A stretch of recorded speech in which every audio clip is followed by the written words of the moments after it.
The 93X Half-Ass Morning Show podcast is sponsored by Standard Heating and Air Conditioning. Celebrate Christmas in July with Standard Heating and Air Conditioning. Get huge savings with $1,776 off a new multi-head ductless system. Visit standardheating.com to discover all the goodies in Santa's bag. The 93X Half-Ass Morning Show. 93. Tell me, do you know what day it is? Thursday. Today is Thursday. I love performing at music festivals. That's always fun. I did this festival called Bonnaroo. It's really cool because they have like indie rock stuff and like hippie stuff coming together. They had this weird hippie thing there called the Sonic Forest. That was basically they had these poles set up and you'd slap the sides of the poles and all these bells and whistles and lights would go off and they had like 30 of them in one little area and I was like, that's the Sonic Forest. I was like, man, how dumb are those hippies to be entertained by something so stupid. And then the last day I was there, I ate mushrooms. And then I was like, Sonic Forest, I totally get you now. The Sonic Forest is the greatest idea ever. Time for work. It's showtime.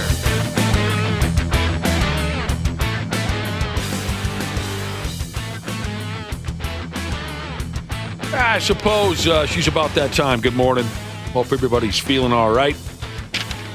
Thanks for tuning into the 93X Half-Ass Morning Show. Thursday. Oh, if you guys want Cheetos, I have Cheetos. Oh, yeah, Cheetos, Really? huh? Oh, I love Cheetos, dude. It's an interesting snack to bring in. Do you see this blue bag over here? Can you see this far, everybody? Yeah, I see that. It's a blue bag. I think it says Apollo Heating and Air Conditioning on it, actually, Josh. That's my favorite heating, air conditioning, and plumbing.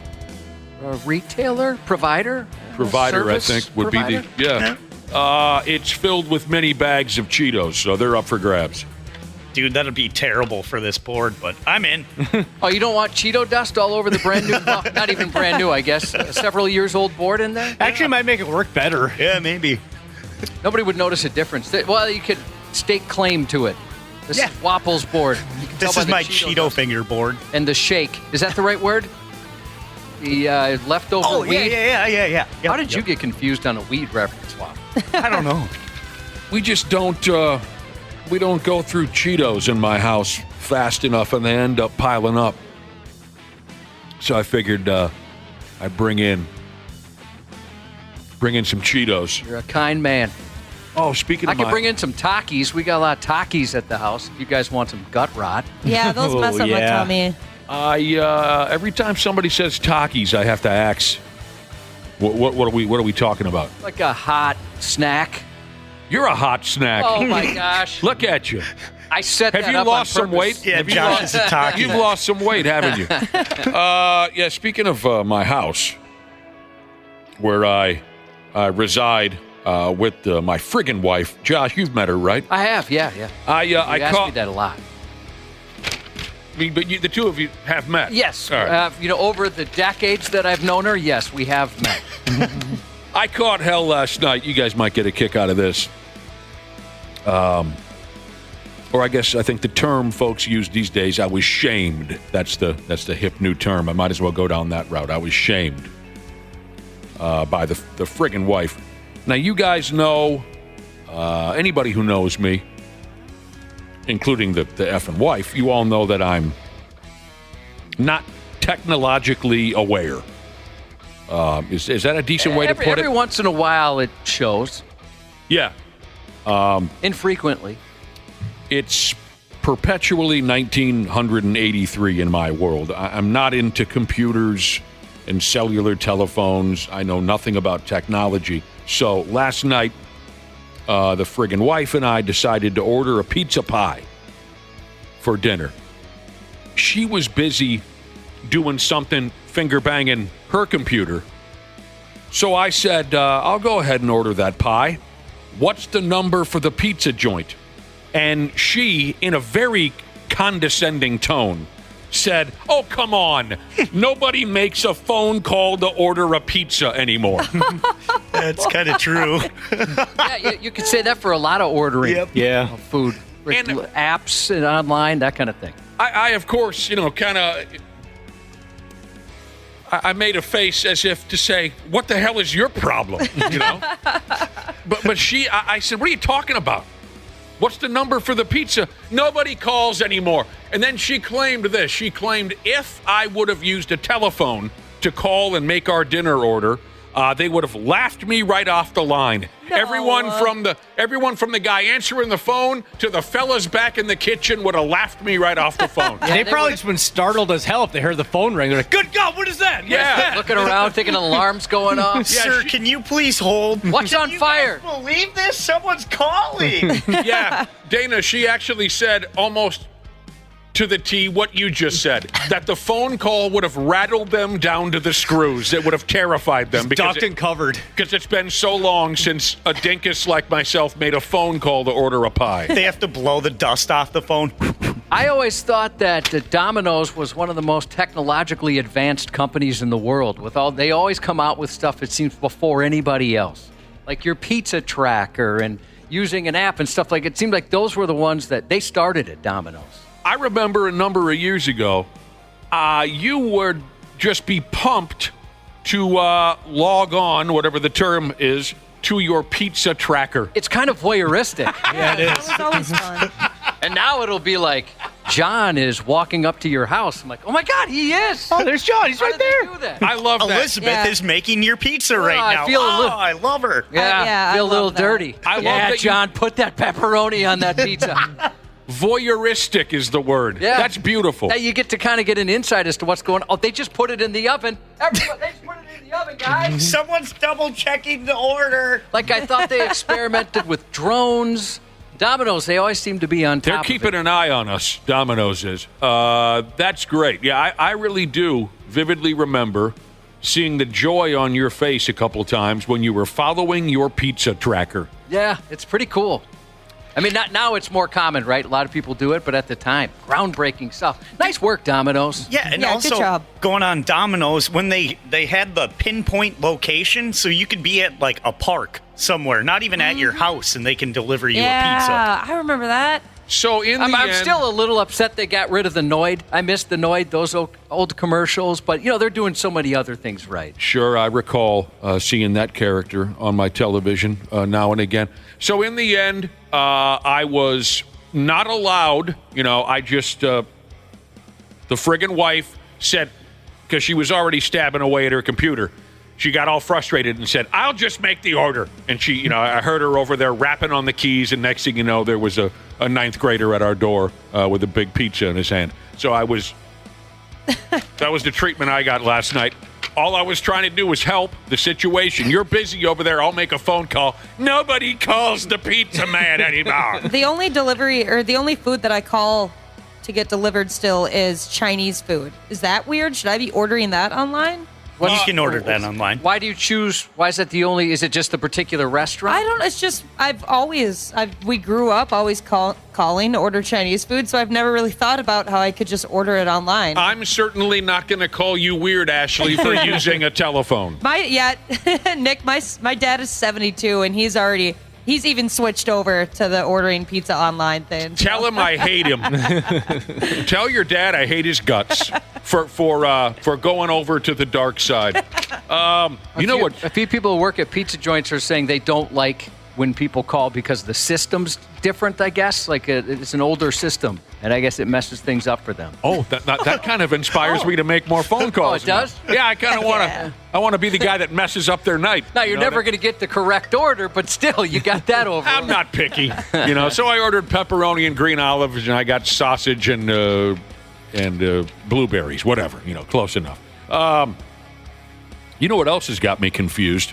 The new gimmick where you use your cellular telephone to make a drive-through order, and then you present your phone at the drive-through window. That one's got me thrown. I've never done that. I'm nervous. It's encouraged. You got to do it. There's so many deals. It took me a while to get into that, Yeah. too. My wife was kind of one of the first ones on that, and in my house, I mean. And she said, no, you got to do it. And they do ask you, at least McDonald's, right? They'll ask you got a code? That's the first thing they ask when we go Oh, through. man, I can't figure that one out.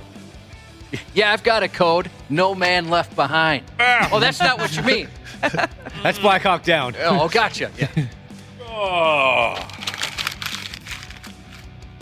Kind of depends on the place. You might like, there's those places that are kind of charming where they're old school, right? where they don't have online ordering or you got to pay in cash or something like that. Oh, yeah? You know, people don't really take cash anymore a lot of places. All right, It's just kind of part of the charm. Oh, yeah, who was I reading about recently that said they're not taking cash no more? Well, go to a ball game. They don't take cash. Yeah, that sucks. I always forget. Really? Yep. Twins, the ballpark here in town? XL Energy Center. I mean, it'll say on the, hey, you get ready for, you know, like if you get tickets, the electronic tickets, it'll say on there, we don't take cash. There was some. So weird. I'm missing something. There was some, well-known joint that we've all been to that recently in the last week or so made this. Oh, but maybe it was Target. Target said they're not taking No checks checks. anymore. Oh, okay. Yeah, that was just this week, right? It just went into effect this week. Oh, checks. I love checks. Oh, you love checks. Big into checks. Dude. Speaking of food, what food and drink reminds you of college? Go ahead. DiMaggio's pizza and cheap vodka. Oatmeal? Oatmeal? Yeah. Boy, I would say, like ramen. Like the cheap packets of oatmeal. That and frozen yogurt. Those were like the two things. Like Josh had a little bit of a different college experience Yeah. than the rest of us. I'd say Kraft mac Well- and cheese and cheap whiskey. I paid for my own college. Did you guys pay for your own? I mean, that's Yep. the difference. I still am. Yep. Yeah, same here. Didn't get the meal plan. So yeah, a lot of packets of oatmeal. Yeah, I didn't go to a 4-year place where you stay. So I still lived at home. So I was lucky for the most part. What did you say, Ashley? Give us your foods that remind you of college. Kraft mac and cheese and cheap whiskey. Oh, man. I would say ramen and Keystone.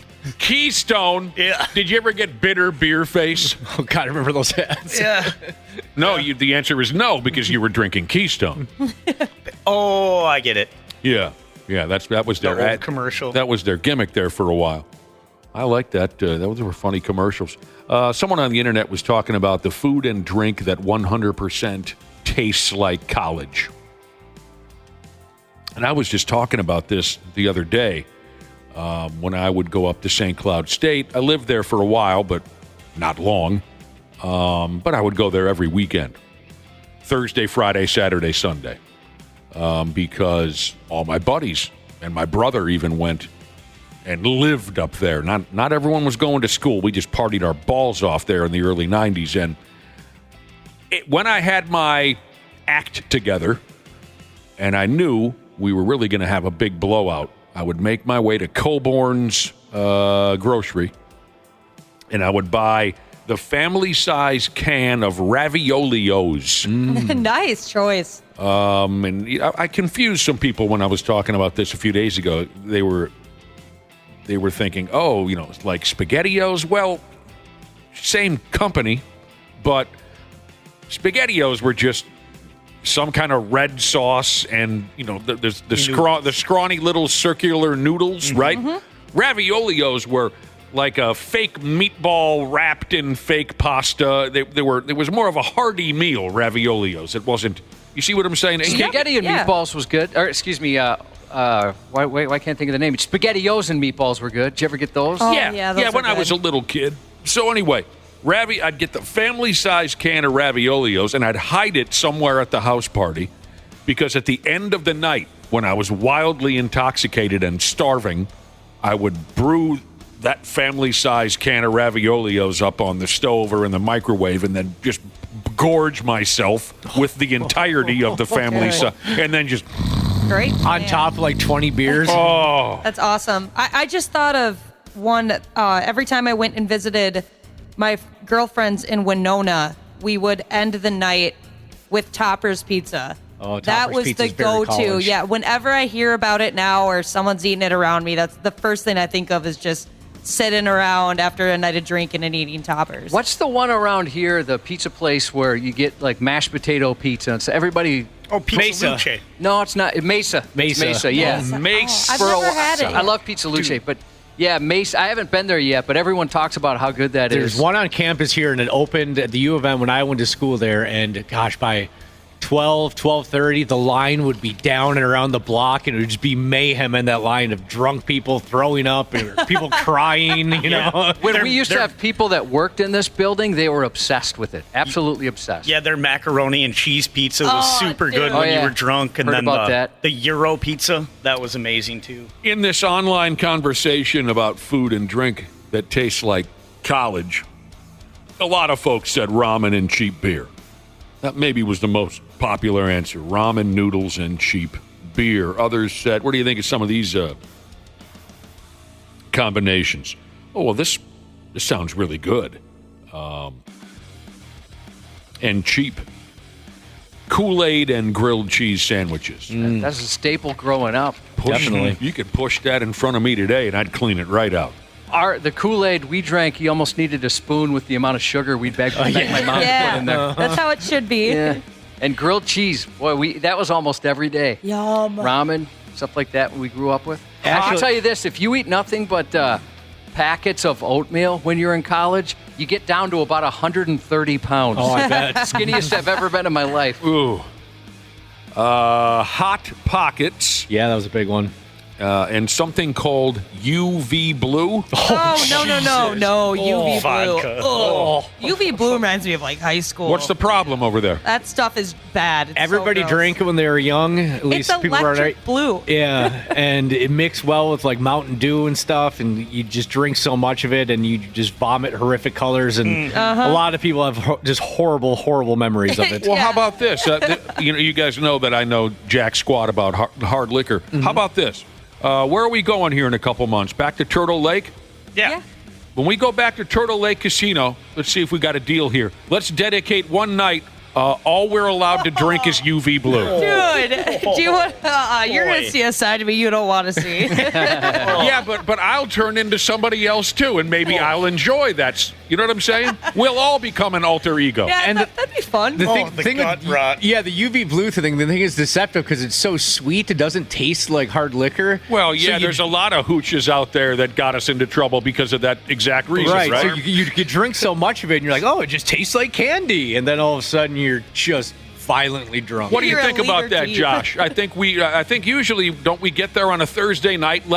We're only going to drink UV Blue on Thursday night, and then we'll broadcast Friday morning with a UV Blue overhang. Oh, boy. Not interested. I'm in. The garbage can. Not That interested sounds because fun. I'm afraid what's going to happen to you. You don't drink liquor. The couple times I've seen you drink liquor, it's gone very bad. Did you become more on like the angry side, or what? Yes. What happens? Please don't. Please. Oh, Nick, I get super sassy and bitchy when I drink vodka, so that'll be perfect. Well, then you and I are going to go around the casino and straighten everybody out. Nick, can you just drink Labatt's Blue and everybody else will drink UV Blue? I want to try this. Don't try it. As soon as I said UV Blue, the entire the opposite room, everyone went, oh no! Please don't. That sounds fun. UV Blue. One night only. It's a one night only. Call the people at Turtle Lake. Tell them to get some bottles of this. Swill. There's nothing else you could buy. It's just bottles on bottles of UV blue. Would you like the UV blue or the UV blue mixed with UV blue? I'll probably end up knocking on Josh's hotel room door. He'll open it up, and I'm in lingerie. And I say, Okay, I'm drink here some. to... I mean, there's been time. I mean, there was a time once, and this was even just with beer, a lot of beer, where you came to my hotel room. We were on an out-of-town deal for work, and you told me you were 100% serious. We needed to go kill someone. I love you. I had a phone call he made the same phone call. He's like, you think I'm kidding. I've drank too much. You need to come pick me up. We are going to go kill this person. Dude, He's right. you're incredible. I was drinking so much at one point in my life that I was seriously contemplating murder. and I wanted Josh, you were the only guy I trusted, to be a part of it and know that you would keep your mouth shut and we could get away with it. He's not lying. I remember walking into your hotel room and sitting on the end of your bed and saying, dude, we're going to go kill somebody. I had it planned. And the time on the phone was the best because you think I'm kidding. Yes. You kept saying. I remember where I was when I made that phone call. Oh, I never knew where you were. I was obscenely drunk, but I remember that night. I don't know why I remember. I wasn't driving. I know that because Yes. you called for me to pick you up. I was I was a passenger in a car. We were going downtown. I remember we were on 394, just about ready to enter Minneapolis when I made that phone call. And I thought, I'm going to call Cubby and see if he's down with this cold-blooded murder. And then we had a few more beers at a bar downtown, and you came pick my ass up. Yeah, we didn't kill anybody, for the record. Or did you? Yeah, that was no, we didn't. There Ashley, you know that I had your back when I thought you killed someone. Yeah, I appreciated that. She called me, and I thought for sure, oh God, she murdered him. I thought that you killed someone, and I'm thinking in my head, what are we going to do? What are we going to do? We're going to have a UV blue, one night only showdown at how do you call that place again? Turtle Lake. Turtle Lake, Wisconsin. What else did folks consume a lot of? We were talking about food and drink that tastes like college. Oh, Natty Light. Sure. Jungle Juice. I'm not familiar with. Oh, is that a combination of stuff? Yeah. I remember people talking about it in high school. Let me see what. You like mix a bunch of stuff together in one big batch. Rolling Rock, or as my buddies called it in high school, rolled up sock. Chicken wings and beer. Captain Morgan. Oh, I drank a lot of Captain in college. The plastic of a red Solo cup. Mm-hmm. Mad Dog 2020. Never even seen that. I've heard all the jokes. People reference it, Never seen somebody drink that before. Crappy cafeteria food. How do you say that? Cafeteria? Crappy cafeteria. It's been so long since I've said that out loud. I love cafeteria food. Same here. Yeah, me too. Dude, what I would do to have Italian dunkers again at school. Don't bring that up, Wapple. Oh, that was the best meal. Italian. Yep. Yeah, the only time we ever got hot lunch at school was Italian Dunker Day, where we would beg our parents, please give us the 75 cents to get Italian Dunkers. I remember walking into the campus cafeteria, and I don't remember if this was St. Cloud State or University of Minnesota. I was visiting a friend right after high school. The freshman year of college had started, and I went to visit a pal, and they took me into the cafeteria. Not campus. What's the word I'm looking for? Dormitory. The dormitory cafeteria. And I could not believe it. I said, all of this is available to you? And there's a big bucket of salad, hamburgers, grilled cheese sandwiches. What were we just talking about? Pizza. Mm-hmm. And I said, this is every day? And someone's over there, a lunch lady's making scrambled eggs. I couldn't believe it. I thought, well, that was probably the first time it dawned on me. Oh, whoops, I should have gotten an education. For the food. It looked incredible to me. Yeah, there was like an omelet bar at my buddy's. I was like, dude, no way. You get pizza in another corner. Yes, Ashley. When I went and toured a college and stayed there for the weekend, I remember quickly realizing this is what people are talking about when they say it's easy to gain the freshman 15. Mm-hmm. Oh, because you can go up for seconds, thirds, fourths, anything you want. They've got an ice cream machine that you can access at any time. That seems dangerous.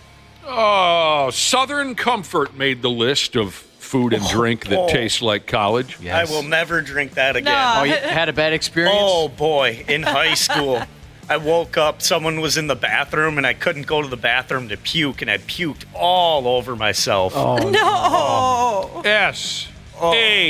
SAWFT. Soft? That's what... Oh. No, I'll tell you what. I never was big on Southern Comfort, but one of my best pals growing up, he was excellent at Southern Comfort. And what I mean by that is I always got so excited when I'd walk into the high school beer party and see this particular friend with that big bottle of Southern Comfort in his lap, because I knew this is going to be an entertaining evening. He was great on beer. Don't get me wrong. He would still be funny and stupid and do something stupid on beer. But when he had that bottle of SoCo, I knew, hey, boys, give it a couple hours and it's friggin' showtime. Yeah. This is a guy that got a DWI driving his mother's station wagon down the railroad tracks in town. Oh, Jesus. That's the kind of entertainment I'm talking about. I loved it when he drank Southern. We're going to have some fun tonight. Finally, someone mentioned rice and beans. Oh, yeah. Ate a lot of that when I first moved out. I never experienced that until much later in life. And when I had my first bowl of cheap-ass rice and beans, I said to myself, my God, where have you been? Yeah, I mean, I thought it was wonderful. That'll fill you up for cheap. Yep. Yeah. I had always heard that it's kind of a cliche joke over the years. Rice and beans. When you're down on your luck, what do you eat? I heard the joke forever. Never went anywhere near rice and beans. Specifically. Of course, I had some in burritos, and I'm talking just a straight up bowl of rice and beans. Not till I was much older, and I said to myself, "This is wonderful." Wonderful. Yeah, it's good stuff. Yeah. And it, cheap, fills you up. I remember more of this stuff reminds me of growing, not the alcohol parts, but we used to have macaroni and cheese with chopped up hot dogs in it as kids. A lot of Tostinos. Wait, Tostinos pizza? Totino's, yeah, the party pizzas. Yes. Yeah, party Those were the pizzas. best. How does this sound to you, Josh? Macaroni and cheese with, oh God, one of my favorite meals ever, with chopped up hot dogs. That's what I just said. I know. Okay. I'm not done yet. I'm just reestablishing how much I love macaroni and cheese and chopped up hot dogs. After we're done windmilling that into our yaps, a big fat amount of UV blue vodka. Yum. Well, you know what my mom used to do is she'd boil the noodles in that instead of water. Oh my God!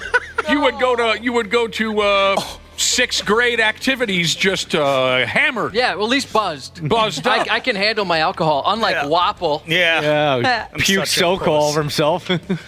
I also had a lot of Dinty Moore, too. I never even heard of that. Oh, dude. Yeah. I used to like those commercials. That would fill you up. real Dinty cheap. Moore beef stew was a treat in my household. Really? Oh, yeah. Yeah, we would always take it. You're feeling camping even and worse stuff. for me now, aren't you? Yeah. No. That was a big treat in our household. Just a big kick. I loved that stuff. Yeah, we would always take it camping, too. Oh, that was good. Loved that stuff. All right. We got to get going again. We do. But don't think I'm going to forget about this UV blue party. I got to see how that all breaks down when we go to Wisco. With all this talk, Local 34 Jesus wants to know if we're trying to get him to crap through a screen door at 100 yards. That was a line my old man said that all the time. When he would see the cheap beer, that we would drag around town when we were in high school, he would always say, "Good luck tomorrow morning. You'll be able to crap right through a screen door." Grab some extra TP. This is a good one. Banquet TV dinners with the fried chicken ones back in the day. Hell yes. So when my uncle would babysit, we'd get food like that. He'd bring over the TV dinners all the time. The Salisbury steak. Yep. That one was my favorite. Yep. Same. I miss that stuff.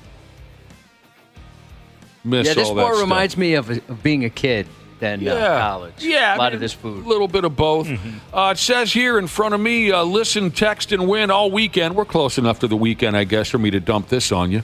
Listen, text, and win all weekend for your chance to win a pair of tickets to see Korn. Who the F is Korn? It's an old joke. They're playing with Gojira and Spirit Box October 27th at XL Energy Center. All right, so a little heads up as we're getting closer to the weekend. You can win tickets to the Korn show. We got to get going. We'll be back in a few minutes on the Half-Assed Morning Show. The 93X Half-Assed Morning Show. Are you ready to beat the heat this summer? Standard Heating and Air Conditioning is here to help you say goodbye to sweltering heat and hello to ultimate comfort. Ashley, what specials do they have going on this month? Celebrate Christmas in July with Standard Heating and Air Conditioning. Get huge savings with $1,776 off a new multi-head ductless system. Visit standardheating.com to discover all the goodies in Santa's bag. Every week, Michael Rosenbaum is getting deep with someone new on the Inside of You podcast. Let's get inside of Kevin Smith. I can go to a movie and enjoy it, and I'm never like, I could have done that better. Really? Never. I started as a fan. I'll finish as a fan. And the difference between this iteration of Kevin Smith at age 53 and the one that most people met at the beginning of my career, back then I would have told you all the movies that I hate, and here are the reasons why they suck. And you would never hear that from me today. Inside of You with Michael Rosenbaum, wherever you listen. Stupid news on the Half-Assed Morning Show.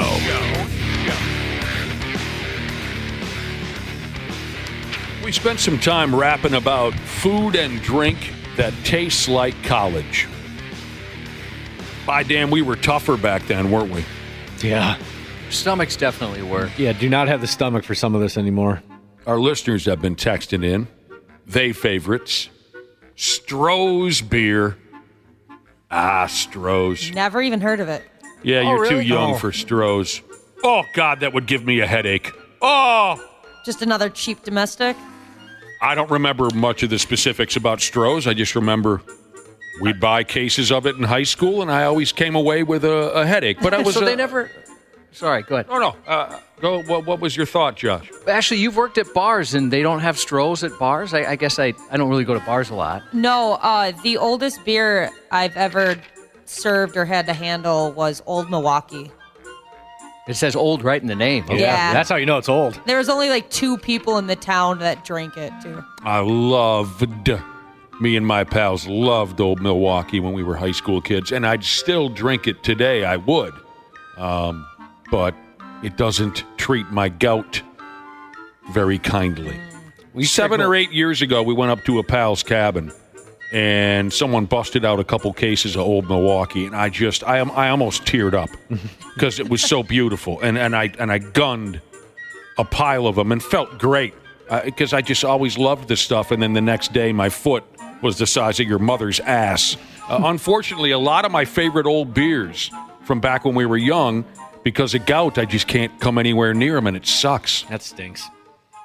Stroh's, yeah, big time, loved it. But I'd always come away with of course, Boone's Farm. We didn't really mention Boone's Farm, being something that a lot of us dangled with back in our college years. Bud Light Platinum. I remember the name. Oh, what was yeah. different about the? I think it had a higher alcohol content. Oh, okay. Platinum. Fancy. Taka vodka. Yeah. Oh, boy.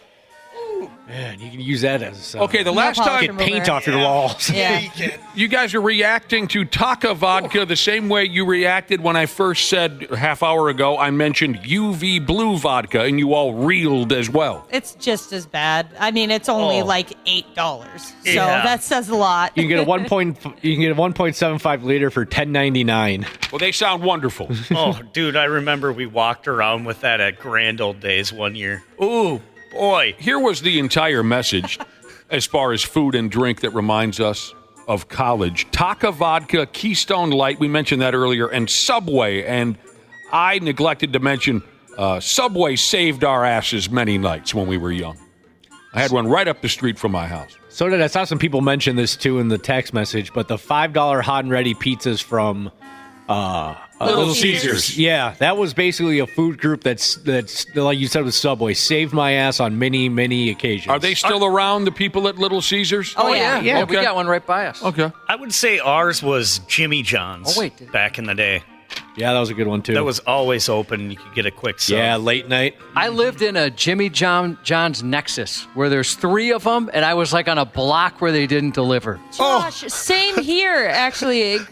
Growing up in my parents' house, it was like that. But the stupid thing is that they used to deliver. And then they like changed something like because they wanted to be as fast as absolutely possible. Yeah, that's what right because they want to get there super quick, and then it just we were just out of that, I guess. Heartbreaking. And I thought I'll put up with you guys being a little late. Yeah. It's okay. It's like you order it across the street and you could get it. Well, I from my had neighbors. I had a different problem with Jimmy John's. Is I lived above one, and sometimes I'd order it, and they'd be like, "Dude, just come down and grab it. Come on, man. Don't really make us bring it all the way up there." I'll tell you what, I'm lazy, but that's lazy. I know. Here's someone texting in saying, don't forget about Natty Light. That was mentioned earlier. Pizza rolls and Jack Daniels reminds one of our listeners of college. Oh, pizza rolls. I almost, when I was a young guy, I bet you I didn't go 2 days without having an entire family-sized bag of pizza. But back to this UV blue vodka. I had never heard of it. I'm not a booze guy. I mentioned it earlier. Dana, Wapple, and Ashley all, oh, my God, oh, no, UV blue. You acted as if this stuff was just the most lethal concoction on planet Earth. A couple more people texted about it. Here's a guy says he's 40 years old, still drinks UV blue with Diet Mountain Dew. Yep. And I'll tell you what, this stuff, this is brand new to me, UV blue. It sounds very versatile. Here's a listener who drinks his blue UV vodka with Sunny Delight. Oh, that would be good. That's the thing. It mixes well with a lot of things. I used to love Sunny D when I was a kid. A buddy of mine, his parents would get cases upon cases of it. Oh, it was delicious. But then I just didn't know what to do with all the diarrhea. That would mess with your tummy? That's just the way I reacted to it. Yeah, it never bothered me. It's pure sugar. You guys reacted so strongly to this UV blue vodka. If you're just tuning in, I thought it would be a great idea. You guys acted as if we got drunk on UV blue vodka, we would become these derelict characters, and we'd likely all go to jail. So I have an idea. When we go to, what do you call that place again? Turtle Lake, Wisconsin, to the casino this fall, I think we should dedicate one night where all of us only consume UV blue vodka, and that's it. That makes me awful nervous. And no food either. We're drinking on an empty stomach. Oh my gosh, yeah, that's what you used to do. Josh is going to be the only one up for the broadcast Friday morning. Yeah, this seems like a really bad. Nick doesn't drink booze. Ashley already said she becomes a different person when she drinks vodka. Someone's going to get pregnant. Not good. Not good. I hope it's not me. I'm too old to get pregnant. A lot of people are texting in on Rumplemints. I love Rumpies. That reminds me more of college. That's what we're talking about. I forgot. I thought we went back to high school. I drink the lesser version of that. It's called Dr. McGillicuddy's menthol, and it's like Menthol. Rumpies, but it's not gonna burn your throat the same way. I remember both of those. That and Goldschlager. Is that the right term? Or is that the right? Yeah, Goldschlager. Mm-hmm. Dr. McGillicuddy's was my first PlayStation Network name. Dr. McGillicuddy? Yeah. When I was in like 8th grade, 7th grade, I was like, that's cool. I was always playing like the doctor character and stuff, in war games. So I was like, that's fitting. Let's take our first crack at the stupid news report for the day. We're going to lead off with a physical confrontation here, one that you might see at Turtle Lake after we all get ripped on UV blue vodka. A physical confrontation. I got to admit, Josh, I didn't anticipate this location would ever become a battleground, but it has. Two women's had a damn fist fight in the waiting room at the old gynecologist's office. Yeah, I guess maybe if you're waiting long enough. I'll be damned. And if you've got an itch or a condition that's really irritating you, you're going to be on edge. Ashley, did you ever think about dropping the mitts with a gal while you're waiting around for a pap smear? Nope. Or anything like that? I'm pretty focused on what's ahead of me. Want to get in and out? Yep. Trying to be cute with that, Dana? Yeah, I was wondering myself. Back on. Is that something you do like yearly? I'm not trying to get in your business, but I'm just wondering. I have a wife. I should pay attention to this kind of thing. Honestly, I think I get one about once a year. Is that what you're supposed to do? I'm not exactly sure. Oh. I usually go to the doctor, and they're like, "Hey, you need one of these. Do you want to do it today?" And I'm like, "Sure, why not?" What's that apparatus called again that I hear about? The speculum? Yes. Mm-hmm. I hear stories about the speculum now and again from my lady friends. Do they warm those? They warm those up. I think they actually It depends. they ice it. Do they? Yeah, if they don't like they it? ice it. Yeah.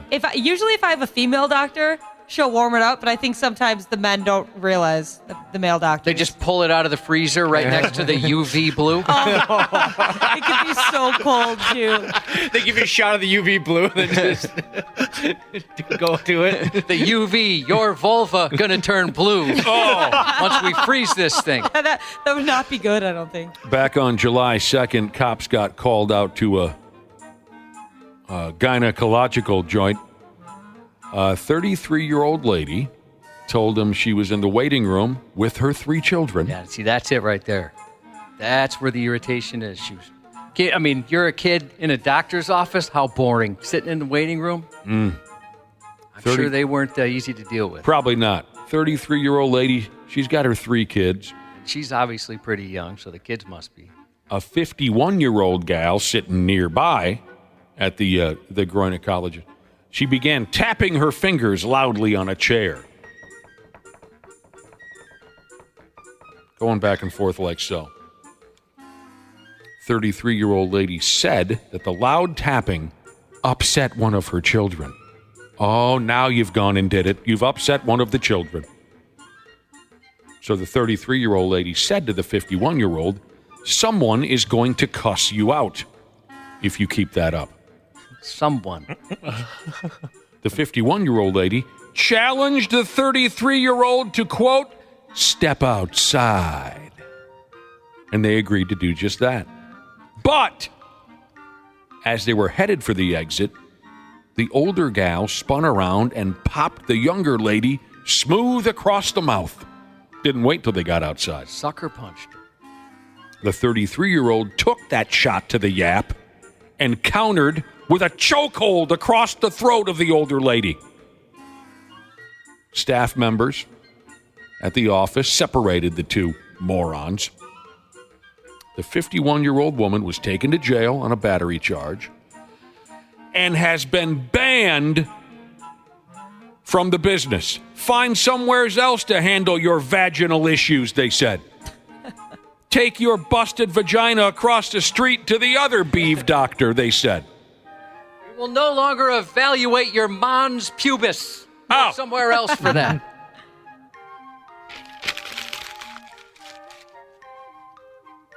You don't hear that a lot, though, right? Yes, I'm banned from that gynecologist. I mean, I could see Dana being banned from one. That is, you're 100% correct. I don't know if I've ever heard that before. No. It's Like, a badge of Dana, honor. you could get kicked out and banned from a gynecologist. Easily. Where are you going today, honey? I got an appointment with the gynecologist. Oh, do you go to the one there in the city? No, banned from that one. I got to go out of town. Yeah. Go And to he said, Rochester. That's got to be a story. Yeah, they had a fight right there in the office, in the waiting room. No word on how the three kids were taking it. But if you're in a fist fight in a waiting room, your children probably aren't top of mind.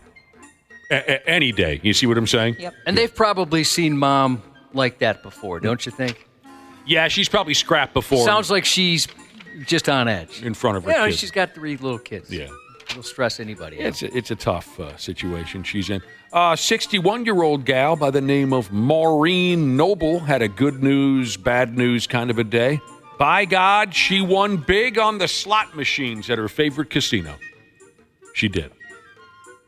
But she got sideways as all hell on wine and tequila to celebrate her winnings. And later that night, she drove on out of the casino like a jackass. And this time she won herself a DWI from the local cops.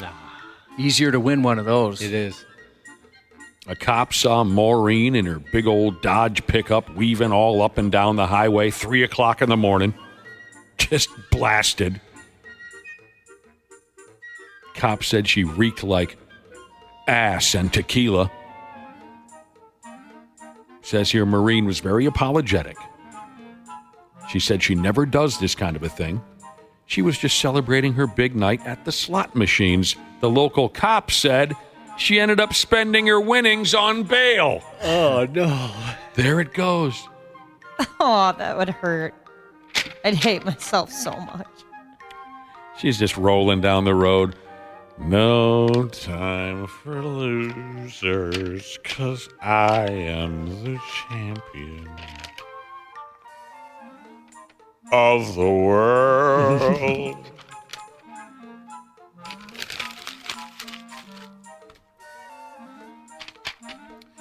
You know how you can tell when someone has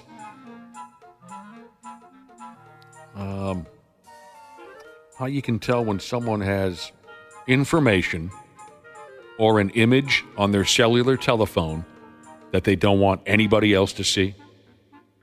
When that person chooses to jump into the ocean and swim for miles to avoid giving away his phone's passcode. Yeah, his browser history would be very interesting to scroll through. Oh, I'd love to go through this guy's phone. Text messages and browser history. Jumped into the ocean and swam from... Take a wild guess where this dude is from. Florida. This effing guy. There's video of this entire disaster. You're going to hate this guy, I promise. Is this up on our website? Yes, it is. The guy who jumped into the ocean? This kid, I have to say, this kid, how many years we've been doing this program, how many years we've been reading stupid news stories and reading about dumbasses. This is one of the most frustrating, obnoxious morons that I've ever seen in my life. Now, the story goes like this here.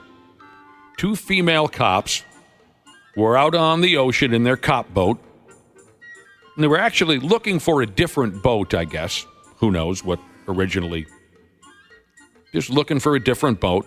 They came across this idiot, a young dude called AJ. AJ, he's out on a boat with his girlfriend. Oh, no.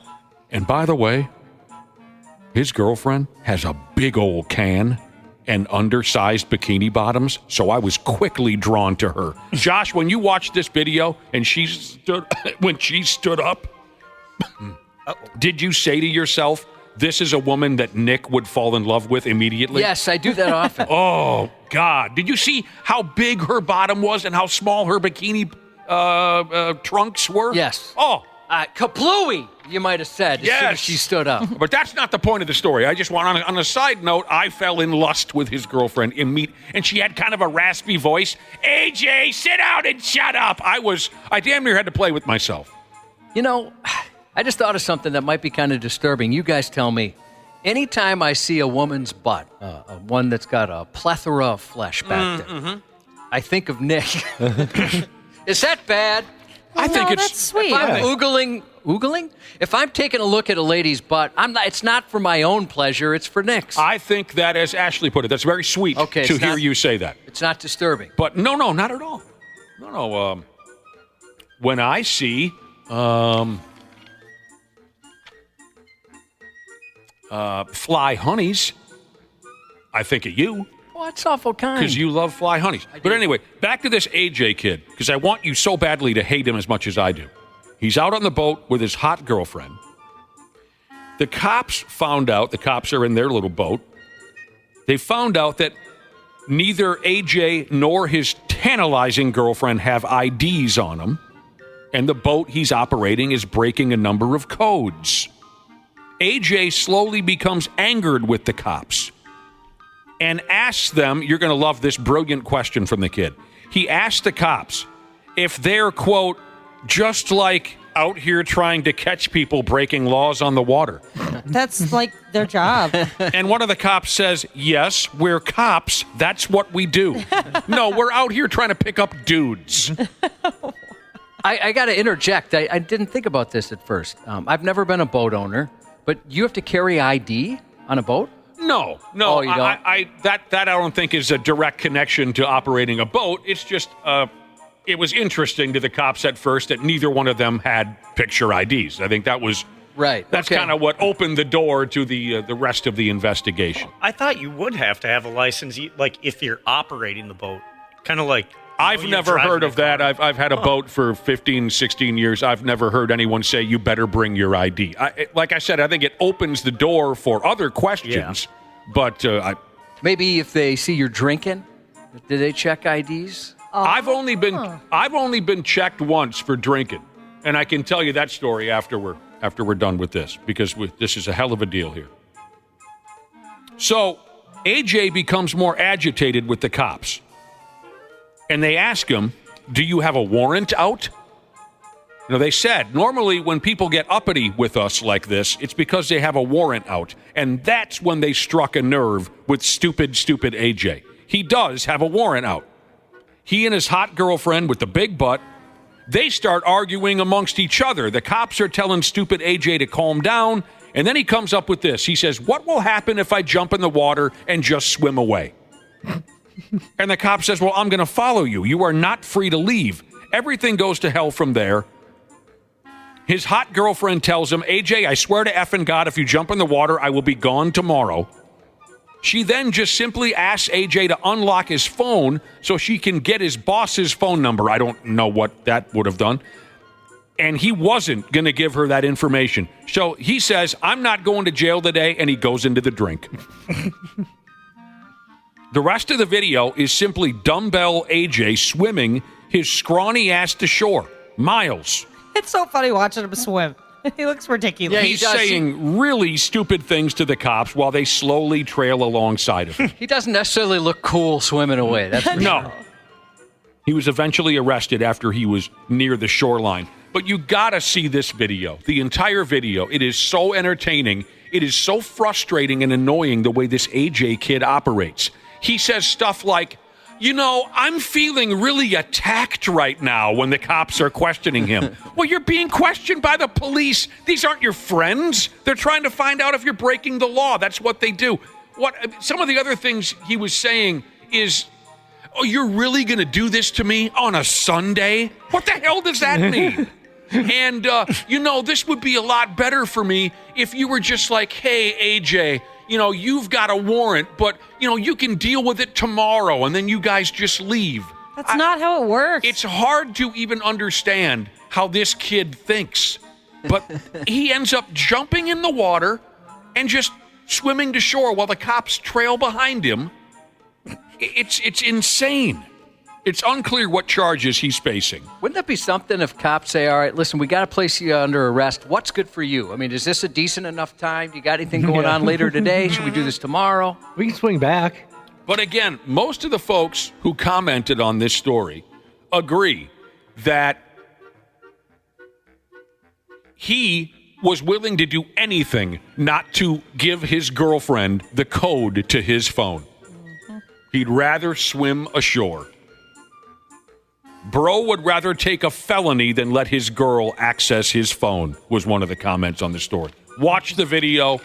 It will. I hope it does everything for you that it did for me. It will piss you off. It will amaze you how this kid operates.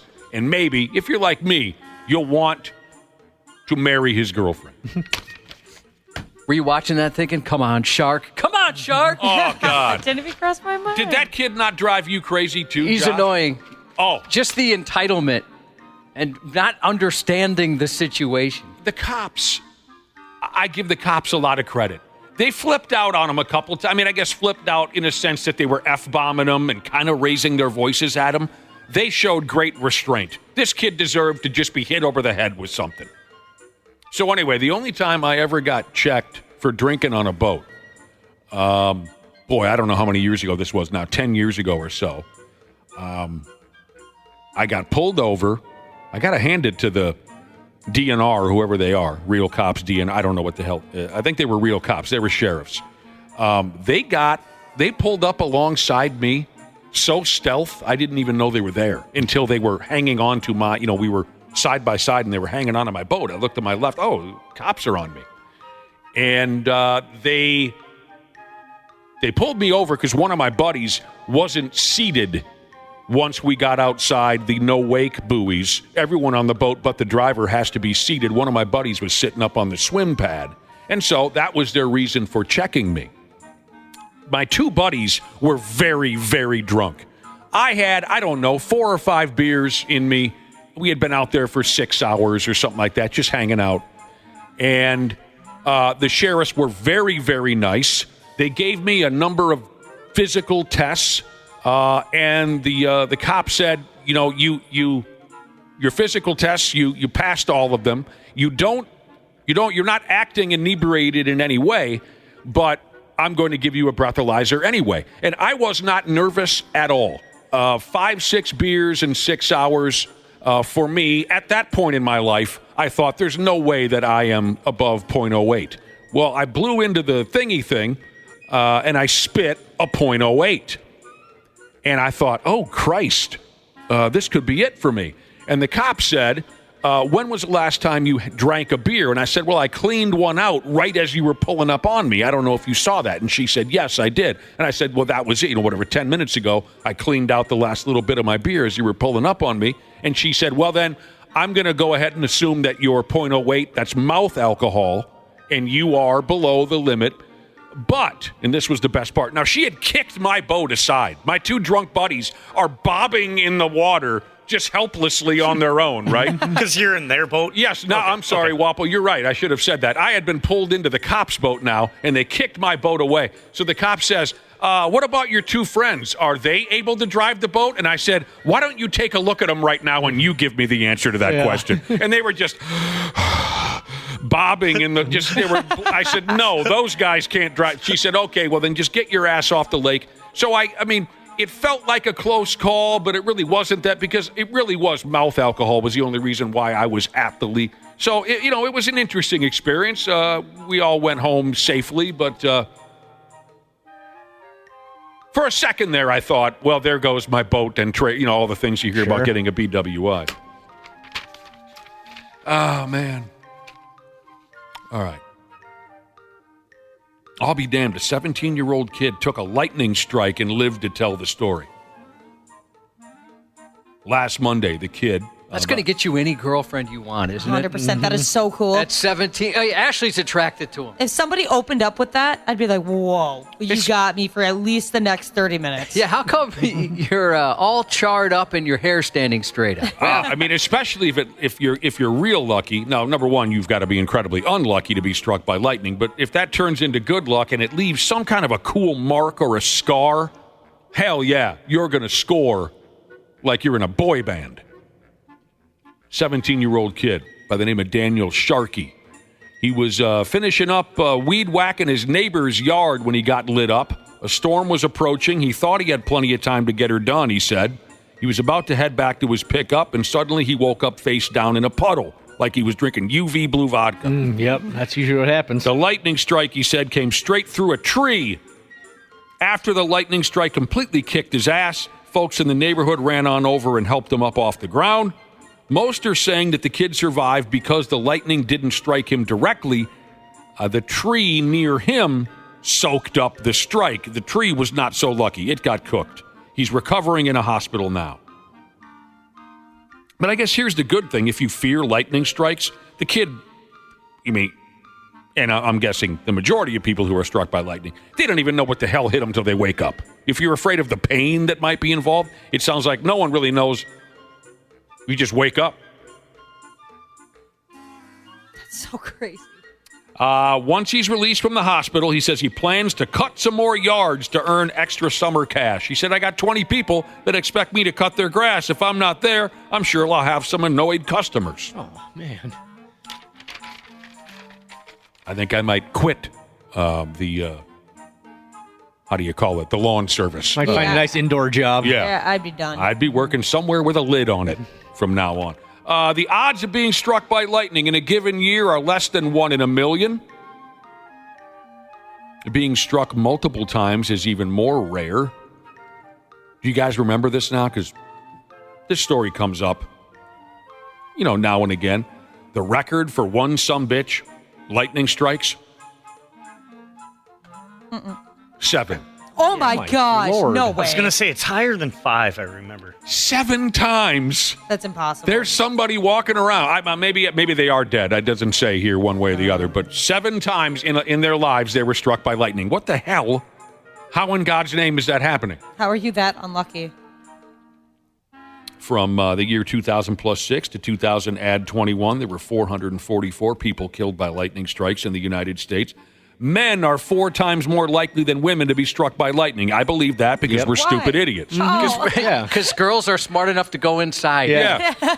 Oh, no, it's nothing. It's just going to pass through. A boat full of women are going to be smart enough to get off the lake when the storm approaches. Dudes are going to push it because there might be another walleye in there somewhere. Dudes are going to hang out on the golf course a little too long. Dudes are going to be out in the field a little too long. Women are going to be smart enough to say, I'm going inside. But we always got to prove how big our Johnson is, right? Mm-hmm. It looks like this guy, he was a park ranger.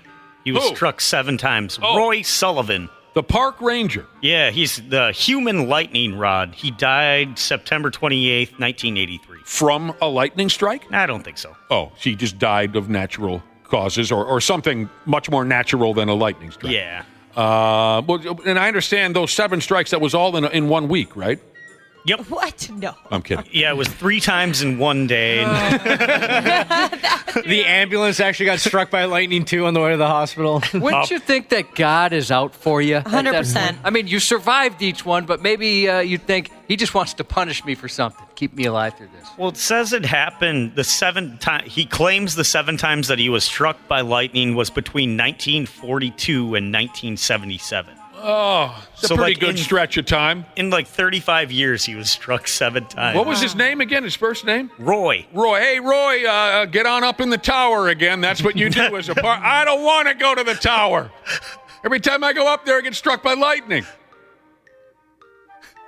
When I was a kid, the tower with the park ranger in it, you guys have seen those things before, right? Yeah. When I was a kid at my dad's cabin, we had mini bikes, and someone gave me a big fat joint, and I was going to smoke it. So I rode the mini bike way up this hill to this remote. I wanted to get away from my dad and everybody to smoke it, and I went up this hill, and I pretty much navigated this little mini bike into the deepest part of the woods, right, and I lit up a joint, and then I looked to my right, and I don't know, about 50 yards away, there was a park ranger tower with a ranger in it. Oh, no. Yeah. Whoops. You want to talk about some bad luck? I don't think he was looking my way. And how didn't he hear you? Well, the mini bike, you know? Well, he probably did, you know. Yeah. All I know is it was so bizarre. I thought to myself, well, I'm in the middle of, I looked to my right, there he is. Little park ranger with a little hat and his tower. Friggin' stupid. There's Smokey the Bear. Sports on the 93X Half-Assed Morning Show. This December, you're going to be inducted, yeah? Yes. Into the College Football Hall of Fame. Larry Fitzgerald, Julius Peppers, all of that. You got into the Pro Football Hall of Fame in 2018. What took so long here? Is it bad? Oh, I don't know. I just saw the number. I was like, how are you not? I don't. No, we'll take it out of the end. No, don't leave it on. I don't know much about the College Football Hall of Fame. But I don't was like, know anything either about it, but I think when you do it backwards, that's what I was like. Am I supposed to be excited? No, I'm very appreciative, and it goes back to the body of work. No baseball for a couple more days. That sucks. Yeah. Nothing to do. Not much to do. No. I got another little Olympic side note for you. Can you live with one quick Olympic side note, and then at 7:30, here comes Randy Shaver, and we'll go from there? I guess. All right. The mayor of Paris went ahead and swam in some poop to prove a point. This story's been going on forever. I'm tired of seeing it, but I'll go ahead anyway. I think we mentioned it a few weeks ago. The Olympic athletes coming up in Paris, they have to swim in a river over there. Some of the events, they do some swimming in a river. Everyone in town said it's filled with turds. Oh, no. You can't let these athletes swim in this river. It's filled with turds. The mayor said, no, it's not. I'll swim in it to prove that it's safe. So she did, and we can now move on with our lives. Ugh. There was a politician, I think it was last week, that was going to do the same thing. Like, hey, look how safe it is. I'm going to swim. This is safe, safe, safe. And then he slipped down a ramp and landed right on his ass. Oh! So he never went swimming? No, he still went swimming. Oh. But I'd imagine that's pretty embarrassing. You just get done saying, look how safe this is. I'm about to jump in. And he snapped his tailbone. Yeah. Did the people ever... There was that poop protest that was going to happen. I don't think that ever happened. Everyone was going to poop in the river. I tried to follow it, Josh, and then I got bored with it. I can't remember if everyone pooped in the river or not. I thought it didn't happen for some reason. You know, I say just leave the turds. If you want a gold medal bad enough, prove it. Yeah. You know what I'm saying? That'd be disgusting. You see the slow-mo, they're doing like the breaststroke, and then all of a sudden... What, like one got in somebody's mouth? Yeah. Hey, Kurt Angle... Gamesmanship, Wapple. That's all that is. Kurt Angle went through worse to get his gold medals, didn't he? Yeah, he did it with a broken frickin' neck. That's right. Randy Shaver coming up in a half hour. Josh's news is next. The 93X Half-Assed Morning Show. Are you ready to beat the heat this summer? Standard Heating and Air Conditioning is here to help you say goodbye to sweltering heat and hello to ultimate comfort. Ashley, what specials do they have going on this month? Celebrate Christmas in July with Standard Heating and Air Conditioning. Get huge savings with $1,776 off a new multi-head ductless system. Visit standardheating.com to discover all the goodies in Santa's bag. Every week, Michael Rosenbaum is getting deep with someone new on the Inside of You podcast. Let's get inside of Kevin Smith. I can go to a movie and enjoy it, and I'm never like, I could have done that better. Really? Never. I started as a fan. I'll finish as a fan. And the difference between this iteration of Kevin Smith at age 53 and the one that most people met at the beginning of my career, back then I would have told you all the movies that I hate and here are the reasons why they suck. And you would never hear that from me today. Inside of You with Michael Rosenbaum, wherever you listen. Half-Assed Morning Show. 93X. I see this cat falling from like the 12th or 11th building. My heart's still beating just talking about the story because it was a cat, it was an animal. This is where Ashley is going to freak out. A $2,500 reward has been announced for information which will lead authorities to the person responsible for throwing a young cat off a 12-story balcony last month. The cat, named Rue, is believed to have been thrown from the balcony at Parkview Apartments in the 1200 block of North 12th Avenue, on June 24th. Multiple bystanders witnessed that event. According to a press release, someone who lived at the apartment building claims the cat was kept by a neighbor who no longer wanted her, so they tossed her out the window. The Animal Protection Organization in Defense of Animals announced the reward, promising that whoever has information that leads to the arrest and conviction of the abuser gets that $2,500. Yeah, let's give this person a good beating. In Defense of Animals said anyone who could throw a cat from a high-rise window is a danger to everyone around them and must be exposed and prosecuted to the fullest. A good beating. Yeah, That's absolutely awful. What's wrong with you? That is psychotic. And that cat survived. I can't believe that. 12 floors. Honestly, that doesn't surprise me that much. Cats are crazy. Really? They don't even know that they're going to die. No. They're stupid. There's even a song about it. They have no reference level. Look at that. It's a piece of paper. So the cat, so obviously it's terrible that this happened, but I got to say a cat in little casts is so cute. Did you see this? Yes. Just cat Did they have to put casts on him? Yeah, little casts. Little baby cast. No, I did not see the picture. I want to sign the cast. My oldest sister has a little tiny dog, kind of like Nick's now, like a Yorkshire Terrier. Little part squirrel, bitch. Yeah. So it was at a veterinarian's place, and like there was horses and stuff. So it got stepped on. The leg broke, and they had little tiny casts like that too. Who the hell's putting the Yorkie in the same room as a horse? I have questions. It's my Okay, you just wait here with the horses, and we'll be back in 10 minutes. What could possibly go wrong? It's my brother-in-law's mother, and she's a vet, and they have a giant farm. So, like, the dogs just run around. Well, they should know better than having a... All right, bring in the pachyderms. Yeah, because I'll tell you something I've learned about this part dog, part squirrel since we picked them up, I don't know, a handful of months ago. They spend almost all day right between your effing feet. That's where they like to be. So, I mean, I've damn near squashed this sumbitch 5-6 times. I can't imagine. Yeah, we'll just you hang out here with the horses for a little while. Cops in California arrested a man accused of slapping a person who unwittingly bent the emblem on his Mercedes.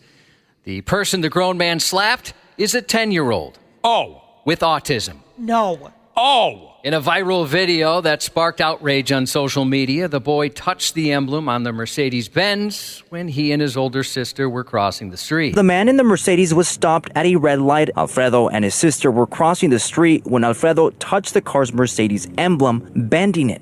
I think you mean benzing it. Son of a bitch.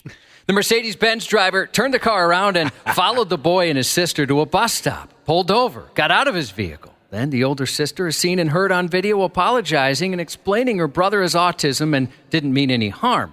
But the Mercedes driver wasn't having any of it. So he slapped the little kid like he was a 10-year-old Chris Rock at the Oscars. He was angry and pissed off. He was yelling at first. I was traumatized. I was shaking. There were a further outpouring of support after people learned the family was homeless and living in a broken down truck in a park. We're here to support and to let the community know that this shouldn't happen, especially little boy being autistic and this happening. The hot-tempered driver has a court date scheduled for early next month.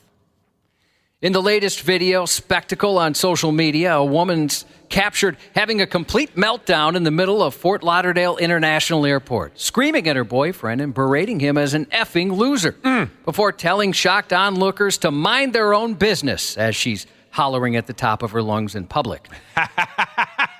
The heated lovers' quarrel played out in the waiting area of the airport July 12th, causing a huge scene in the typically quiet but bustling South Florida hub. Bustling. You dumb F, she fumed, her voice spiraling up to full volume. Airport to be the fly! You dumb because of you!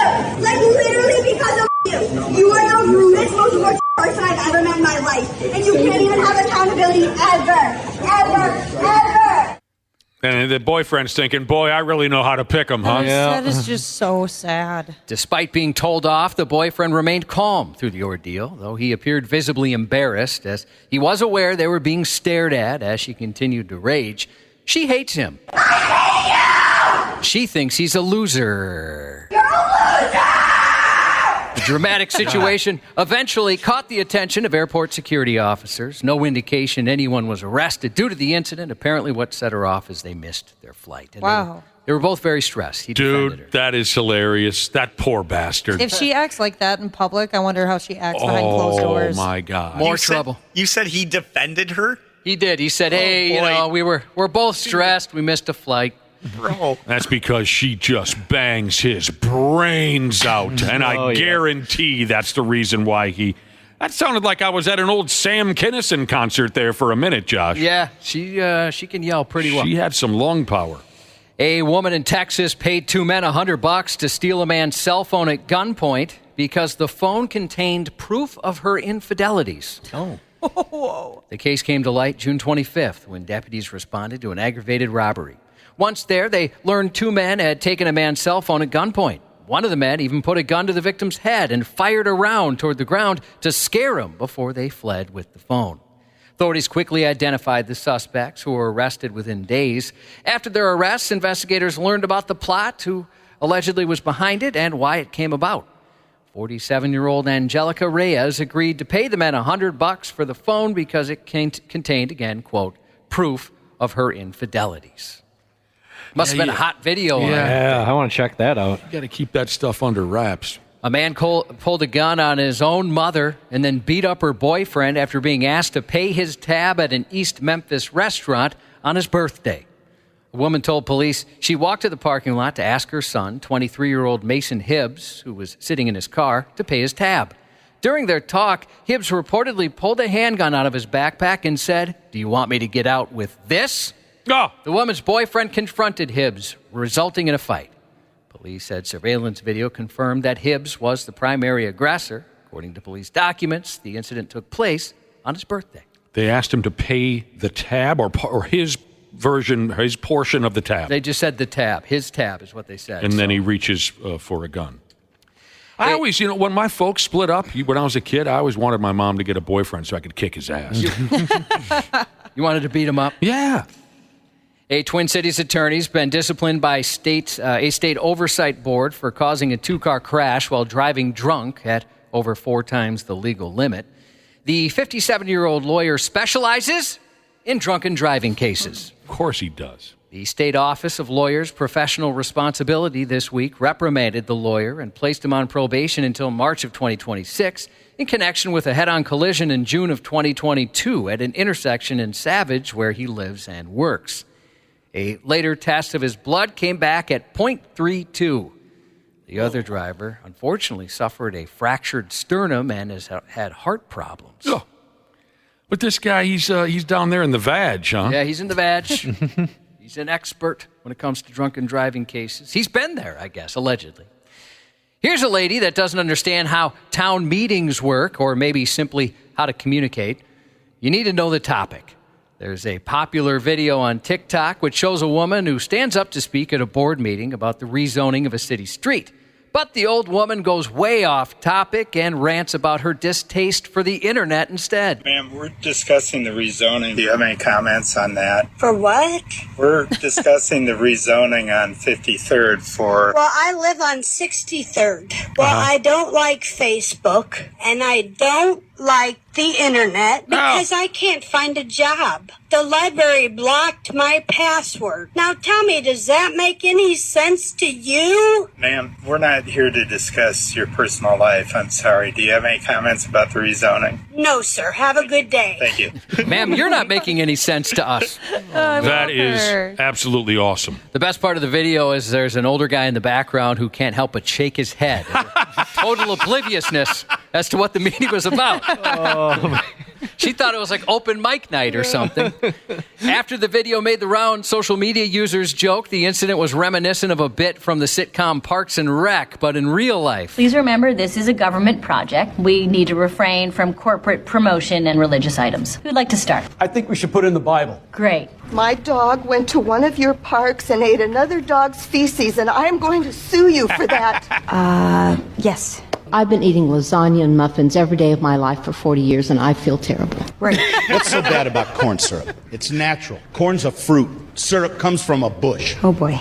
The return of Cobra Kai hits Netflix today for season 6.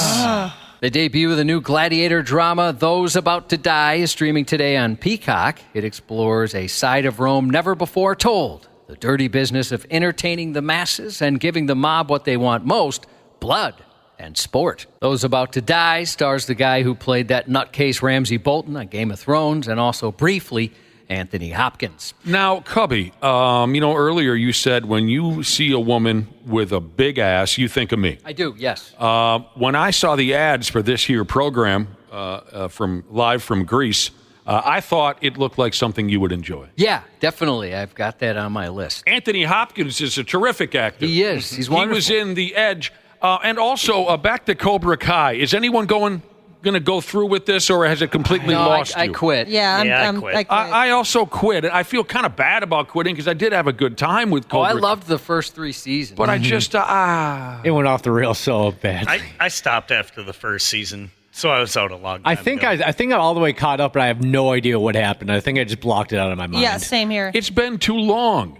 It's just been too long. They overdid it. That's all. The first season especially was so good. Second season, pretty good. And after that, it was way too dramatic and silly. Just way too silly. I'll always love Ralph Macchio and William Zabka for what they've done for us. No question about it. On Prime Video, My Spy, The Eternal City, a sequel to the 2020 comedy My Spy, where a CIA agent, played by Dave Bautista, bonds with the daughter of a family under surveillance. In Eternal City, they get mixed up in a terrorist plot where he chaperones her choir on the way to sing to the Pope. Dave Bautista will be a guest on Jimmy Fallon tonight. Dave Bautista. Every time I see him in a movie, I think Foley should be playing this role. Similar body type. Why isn't Foley getting these gigs? That would be cool to see him. I like Dave Bautista enough, though. I think he's pretty good. Also on Prime, the 4th season finale of The Boys. Everyone here watching that? No. Never saw it.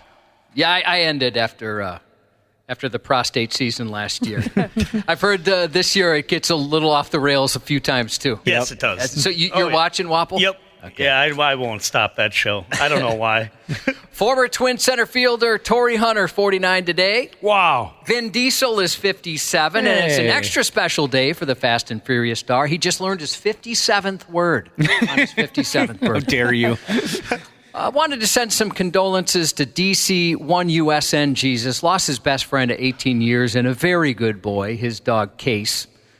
He was one of the first pets we had on our website when we used to post pictures of listeners and their pets. Remember we did that bit? Half that me was a lot running. of fun. I went through that over the weekend. I know how difficult that is, so I hope you're hanging in there, my man. It sucks. Burnt Thumb Jesus texted in a birthday shout-out to her boyfriend. They're traveling to Italy to celebrate this morning. That's Fun. silly. That is quite the trip. Happy birthday to Juice Belly Jesus, and that's 93X News. Randy Shaver is a big humper, literally humping everyone. He is social, but he's more concerned about humping everybody. on the Half-Assed Morning Show. Caitlin decided not to shoot. Mitchell will hits the three. Oh my goodness! Tied again. This is incredible. That is the 19th assist for Caitlin. This is incredible. A new WNBA single game record. Yeah, we'll talk about that effing scene there with Caitlin Clark. We'll get to that in a few minutes. Randy Shaver. Good morning. What do you got cooking today, son? I got a busy day today. Yeah? I start working on my high school football podcast today. Podcast? Awesome. At Talk North. So I've got like 6 interviews lined up today. And and a whole bunch of interviews next week. So I get started today. So I'm excited. I'm looking forward to being a special guest on that podcast sometime. Yeah, we'll talk about your days at Wayzata High when you set the standard that everybody else could not reach. I set a lot of records over there. You're getting a podcast cooking. That's the first I heard of that. Josh, did you know Randy had his own podcast? Yes, I'd heard that. What the hell is this? This is going to be a total flop. Probably. Yeah. It was. I believe they mentioned it in the very nice article in the Star Tribune. Oh, Randy had. So you're going to be interviewing coaches and dialing into high school football again. I'm going to be talking to high school players and coaches, and then I'm going to be talking to a lot of guys. Like, for example, today I'm talking with Quinn Carroll, the tackle from the Gophers, Frank Ragnow, the Pro Bowl center from the Detroit Lions, Ben Lieber is coming in studio today. Louis Ayeni, do you remember? You probably don't remember Louis Ayeni. That name does not ring a bell. Star football player for Woodbury, won the state title in 1998. He's now the running backs coach for the Denver Broncos. Evan Hull, great running back for Maple Grove. He's now with the Indianapolis Colts. Well, Christ, this is like you're working again now. What are you doing to yourself? Yeah. John Randall's coming in next week. Max Williams is coming in next week. Matt Burke is coming in next week. Talking to Blake Cashman next week. I thought you had retired. No, I'm excited. So when will the first episode drop, as they say? July 29th. July 29th. John Randall, big dogs got to eat, you know. I know. Big dogs got to eat when John Randall's around. So besides high school football coaches and players, and of course once the season starts, then it gets a little bit different because you're talking about matchups and games and results and things like that. But leading up to that, it's going to be a lot of conversations about football in general. Ben Lieber. Things I learned in researching. Ben Lieber was a star running back at Vermilion High School in South Dakota. Oh, wow. Like running back, huh? And Kansas State actually turned him into a linebacker, and the rest is history. You better have better stuff than this. I'm already tuning to some other podcast. Hey, by the way, we're tight in everything, Randy. We are. But don't try playing Queef or Fart on your podcast. That belongs to us. I know. You're right. It's intellectual property. Yeah. You're right. Yeah. That's a gimmick infringement if I ever do that. I'm excited for you. I am. I had no idea that you were planning such things. I was actually going to ask you this morning at one point or another. I was going to ask you, now that you're retired, is the wife on your ass about staying active? Retired folks come off like that once in a while. You've probably heard that before, where a retired person says, well, we're retired, but we're still staying active. And how long before your voice starts shaking like that, I wonder? Yeah, I hope not for a long time. She has not been, because she knows that I've got some things going on that I'm doing. So I didn't know you had things going on. Yeah. So people again are asking, where do they find this? What's the it's going to be with Talk North, and I think it's called the Shaver Prep Football Podcast. So starts July 29th. Well, so. F me running. Yeah, very excited about it. It'll be a lot of fun. That sounds like I mean, you know what? Like I told you guys before, when you get to this point, for me, it's I'm going to do only things that I want to do, and it's going to be things that I like to do. So this is high school football is a passion of mine, and I care a lot about the players and coaches and communities that take part, so it's going to be a lot of fun. Well, now I know when people ask about you, I can say he's retired, but he's staying active. He is staying active. Yes. I am staying active, yes. Well, no baseball for a few days. Not much going on, Randy Shaver. Kind of boring, isn't it? You know there's not a lot going on, Randy Shaver. You know there's not a lot going on when sports fans, grown folks, have been spending, I've noticed this when I'm cruising around the godless internet. You know not a lot is going on when grown folks have been spending way too much time talking about Joe Burrow's new haircut. Get a grip, folks. Yeah, we are in that time in the calendar right now. I saw multiple articles in the last 2 days focused completely on the quarterback for the Cincinnati Bengals, Joe Burrow's new haircut, his new hairdo. I guess I'm going to have to look it up because I have no idea what you're talking about. Shaved her down. Randy, don't look it up. That's Why would my he point. do that? I've been looking forward to Janelle coming in studio to comment. She's got such a crush on him. She's going to be heartbroken. You think so? Yes. You think it's about the hair for her? Not just the swagger? The hair adds to the swagger. It's a huge part of the swagger. Have you altered your appearance at all, Randy, since retirement? No. Does everyone remember back when? not. Well, then that's okay. You haven't gone Dave Letterman, where, when he retired? With the big beard. Yeah, that just doesn't interest me right now. Maybe later down the road, but not right now. No neck tattoo or anything? No, haven't gone that route. I haven't gone the Dana route yet. There's a much easier way you can go with this. I loved this. Does everyone remember back when Randy Shaver had the Barry Melrose look when the pandemic first hit Yes. town? That was fun to watch on television. I have some pictures of me back in the day where I could put my hair up in a bun. That's how long it was. You could have put it in a ponytail. You could have put it in pigtails, a bun, whatever. When the pandemic first came to town and no one was going off to get their hair cut and no one could do anything for a stretch of time there, I watched Randy Shaver still on his television program, and you looked like Barry Melrose, younger, less athletic brother. And I dug that look. I always encourage my friends who can still grow hair, I always encourage them to grow it out. So if my take means anything, grow your hairdo out, because if I still could grow hairs, I'd look like a roadie for the Allman Brothers right now if I could still grow my hair. If I didn't have to do all the work that comes with it, I would do it. But I remember, during the pandemic, you didn't really have a choice. Right. So, you kind of just did what you did. But now that I have a choice, it's just too much work. It's just. What do you mean work? You just let it grow. It's just too much. But there's just stuff you have to do. I don't know. What stuff? I just got my hair cut yesterday. I like it shorter. It's just easy. Oh, here's an interesting idea for a different appearance for Randy Shaver now that he's retired. Swamp Stomping Jesus says Randy needs a Prince Albert. I'm not sure. Really? Is that where you pierce the you pierce the head of the penis? That's what I've heard. Oh my God! That's what that is. All right, I don't know if you're taking requests yet. I'd imagine you have a lot. You went through a whole lot of guests that you already have planned. But if you're looking for someone, Stanky Boy Jesus was hoping you could get the Hawk Tua girl on your podcast. Not really the demographic. For Everyone else is killing to have an interview with that gal. Yeah. Why wouldn't you too? Wouldn't that be something? She's certainly taken advantage of her 15 minutes of fame, hasn't she? It appears that way, yeah. The Prince Albert. Now, do you go, Josh? Let's say you're going to go through with that. Do you see a professional or just wait for a decent house party? I'd go pro for that. You see a professional? I'm not too good for whoever's at the party, but something like that, I'd want to go professional.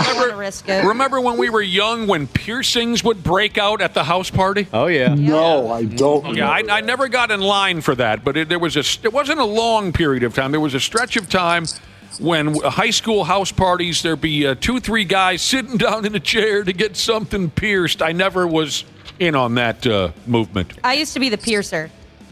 I can picture Yeah, that. I can that too. Yeah, that was a lot of fun. I've also seen the amateur tattoos break out at parties. Oh, as yeah, well. we've had those before. My brother just got one of those. Oh, that is never a good idea. It's small. It looks cool. I like it. There's a couple girls in class. I remember in 7th grade, 2 girls pierced their ears in the middle of class. Oh, gosh. Yep. Lake Street Handshake Jesus recommends Randy gets what he's calling a douche knot after retirement. Yeah, you don't see the man bun as much anymore. At least I don't. It's kind of fallen out of style. All right, what were we talking about? Joe Burrow's haircut? Okay, so that's sort of football. We can continue with that. Again, no baseball. We're limited here. Well, the big thing that's happening right now is that for golf people that care, the British Open got underway this morning. Oh, my God. So that's going to happen. That's going to be the story this weekend is what happens over in Troon, Scotland. They call it the British Open. Yep. Well, it's called the Open, but it's really the British Open. Okay. Justin Thomas is the early leader at 3 under, but they just got underway, and I think Tiger is just getting ready to tee off. So Now, if you forget to update on this, us on this, I'm going to be pissed. Well, okay, that's my only conversation about it today. All right. I promise. Give us a grand update tomorrow. Seriously, we need material. There's no baseball. I know. All right. I know. It's slow. This long break for the All-Star game is like, come on, let's go. I don't like it. Wait until Saturday and then a 2-game series? It's silly. Yeah. But I'll take it. Here's what I took away from seeing a quick interview with Randy Maugh the other day. Randy Maugh is not excited for his upcoming College Football Hall of Fame induction. This December, you're going to be inducted, yeah? Yes. Into the College Football Hall of Fame. Larry Fitzgerald, Julius Peppers, all of that. You got into the Pro Football Hall of Fame in 2018. What took so long here? Is it bad? Oh, I don't know. I just saw the number. I was like, how are you I don't. We'll take it out of the end. No, don't leave it on. I don't know much about the College Football Hall of Fame. But I don't know anything either about it, but I think when you do it backwards, I was I supposed to be excited? No, I'm very appreciative. All right, so he was being interviewed by a foxy lady, just for the record. Oh, Kay Adams. I don't know. Is that somebody I should know?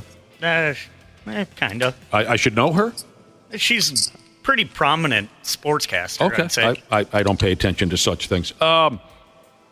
So Randy Maugh already went into the Pro Football Hall of Fame before the College Football Hall of Fame cared to induct him, and he seemed offended by that. And like I've said many times, these are very sensitive people. Pro athletes, very sensitive. They just are. Are. And you can tell. They can be, yes. You can tell that he's bothered that the college... for whatever, dude, All right, how about this? Like I said, we're desperate. An NFL insider, Randy Shaver, which you sound like you're damn near ready to become one with all these interviews you got coming up. You're damn near ready to become an NFL insider. One of them says that Bill Belichick intends to coach next season. And by then his girlfriend will be 27 years old. You mean coach high school? I don't think any NFL teams want him. Oh, that's not true. I'm sure he'll find a job. Why would you not think NFL teams would want Bill Belichick? I'm sure he'll find a job. No, you wouldn't have had a job this year. Yeah, but I think it's. I think that taking the year off. I think he's doing some media stuff this year too. Mm-hmm. There will be job openings next year where Bill Belichick will fit perfectly into somebody's scheme and somebody's desire. I can't stand the guy, but Christ Almighty, I think plenty of NFL teams would give him a job. Yeah. But he will be interesting to listen to. He and Brady. I mean, I think there's going to be a lot of scrutiny about Tom Brady when he starts his deal with Fox and taking over, replacing Greg Olson, which is too bad because Greg Olson was really good. But that starts this year too. So, all right, you know what I'm seeing a lot of now the last few days? Everybody's talking about your little college football video game, Randy Shaver. Yes. Everybody can't wait to buy it tomorrow. All right, tomorrow's the day. We've talked about it the last couple of days. The new college football video game. It's gone many, many years without having a college football video. So wait a second though. Did Dana or Wapple? Did you guys already buy it? Do you already have it? No, because I was busy this week. I'm going to be at Rockfest this weekend, so I didn't upgrade. All right. I'm just curious if somebody out there has already purchased it and what they think. Yeah, I don't know anybody. I've read some early reviews, Randy, that said it's absolutely fantastic, and it'll just take you right back into as if, As if you never were done. Exactly. Everything I've read said it's awesome. All right. It's everything has been cracked up. It was really funny this morning. I saw someone, they were like, what the hell happened? They were trying to make their character go through college or whatever, and their GPA was too low, so it said they were ineligible. They put that in the game? Yeah, they have everything. So fun. You can get NIL deals now in it and everything. That's crazy. Couldn't even make college in the video game. Yeah, people talk crap about you on social media and stuff. Yeah. A lot of folks have been writing articles about this video game, so I figured you guys would like this. Yeah. There's all different routes we can take here. I know nothing about this, so help me along if I start to get sideways. In the game, they, how should a grown person say this? They generate players. Mm-hmm. Okay? You can create a player out of nowheres. And correct. It's called the dynasty mode, if that matters at all to you. Yeah. So generic names are created by the game, and people have been getting a kick out of the computer-generated names of these fake college athletes that will play for your college football team in the video game. Here are some of the computer-generated names. Two, maybe they're cousins or brothers. I don't know. There's Legend Chocolatey is one of the names. And Steve Chocolatey. John Wick.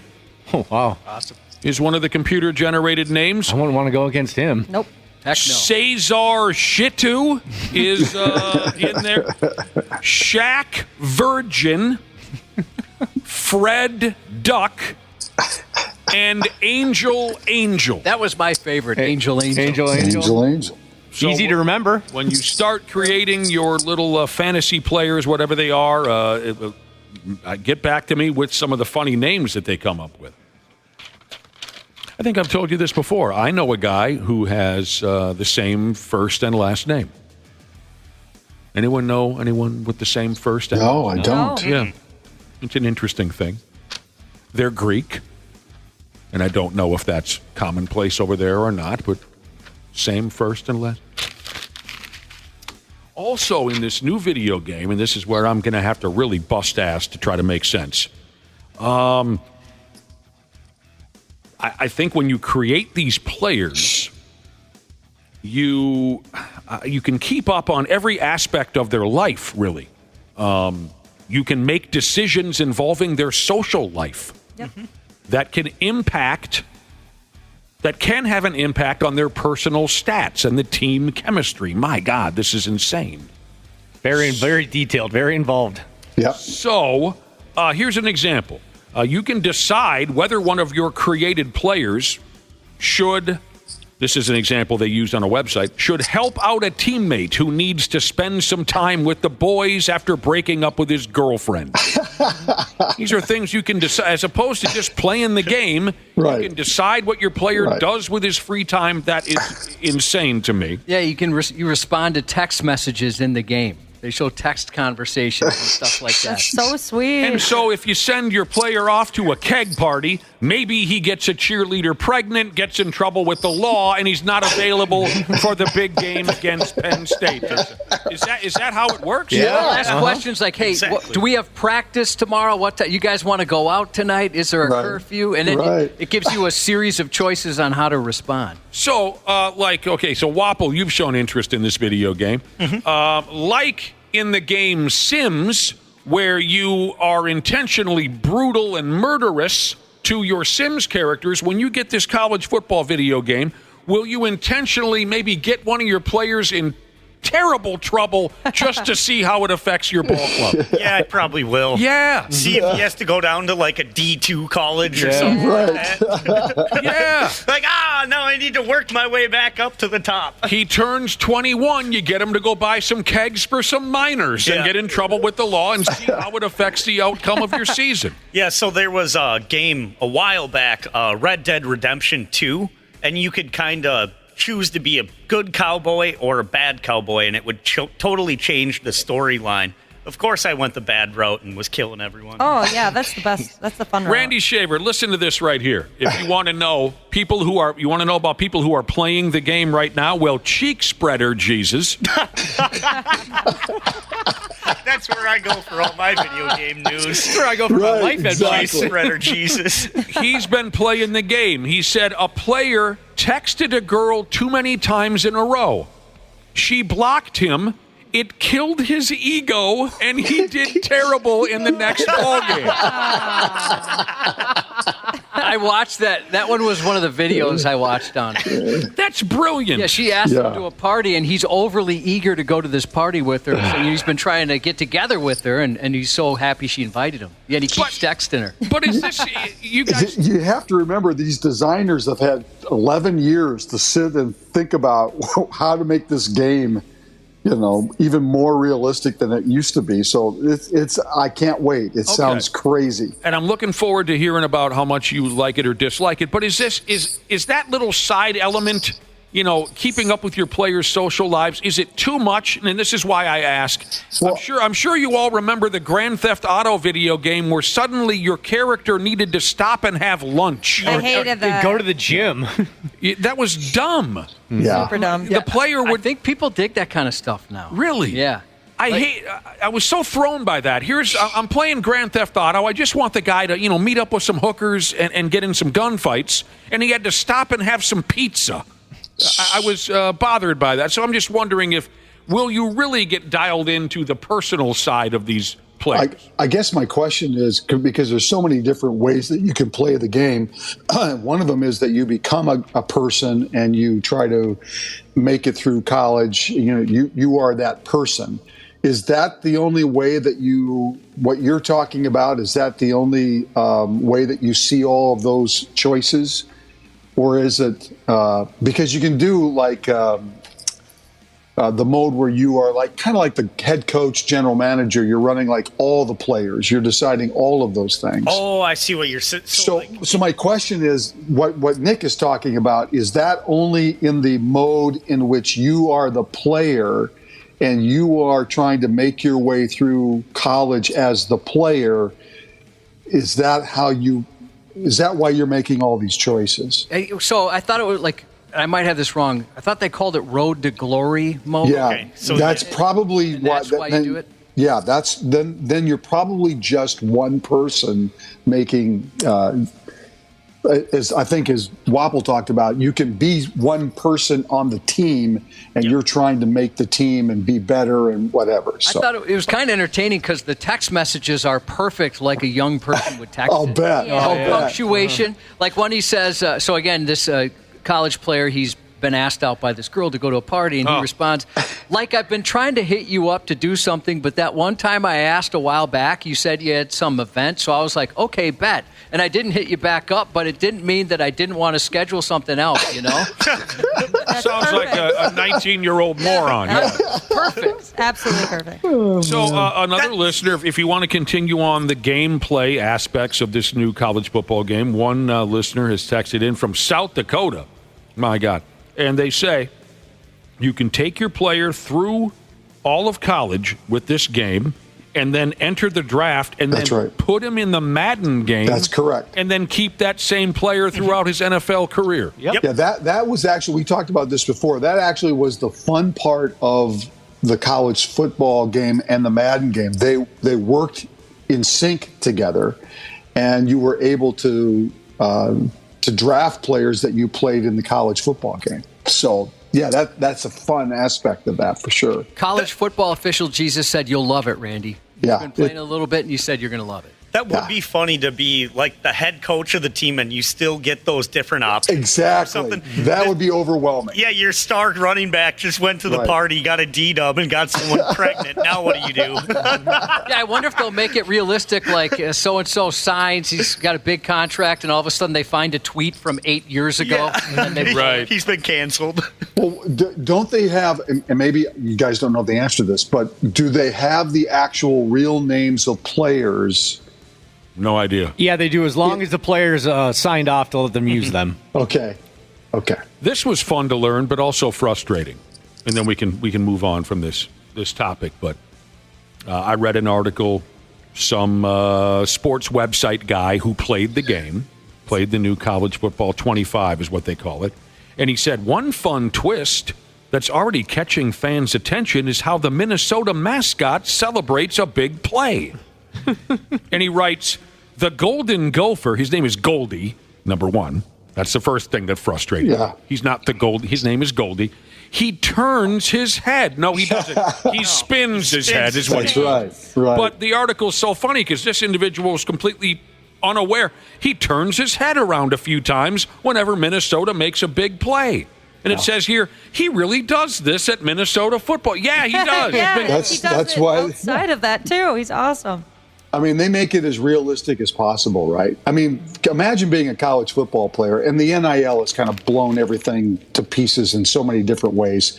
But, imagine like Quinn Carroll, who I'm going to talk to today. He's in the video game, I'm assuming. I'm assuming that he's actually, his likeness, he's in the game. How cool would that be? Yeah, I'm sure they're pumped. Pumped. People my age, your age, Randy Shaver's, Cubby's age, we never had these thoughts because it wasn't an option. As a child, to think one day I might be featured in a video game. We didn't have those. Oh, of course not. Those thoughts because it wasn't a thing. But college-age kids these days, hell, they've been thinking about it since they were 2. Because they played Madden and all these absolutely. things, you know. So it's a big dream. But there's a pickleball video game now. Oh, no. Not surprising. I actually want to try that out. Oh, man. Oh, settle down, you guys. There's nothing wrong with pickleball. Come on. Randy, aren't you looking for some seniors for the Slam and Jam event? We are. I mean, we've got this big event the first weekend in August at Pints and Paddle in Maple Grove, and we have almost 700 players taking part in this thing, which is benefiting our charity. But we are looking for players 60 and older to fill that division. So if people are interested and they want to sign up and have some fun and play at a great facility, or they have outdoor courts that they're playing on. There's music all weekend. There's food. It's just going to be a big deal. You can go to pintsandpaddle.com and sign up. It's going to be a pretty cool weekend. I'm sure it'll be great. Seniors even get a discount. They do. They get a discount. As we should get a discount, John. Totally agree. As we should. Nick and I were just talking about it. We're just a few years away from discounts at certain places and can't wait. Yep. I know. Yep.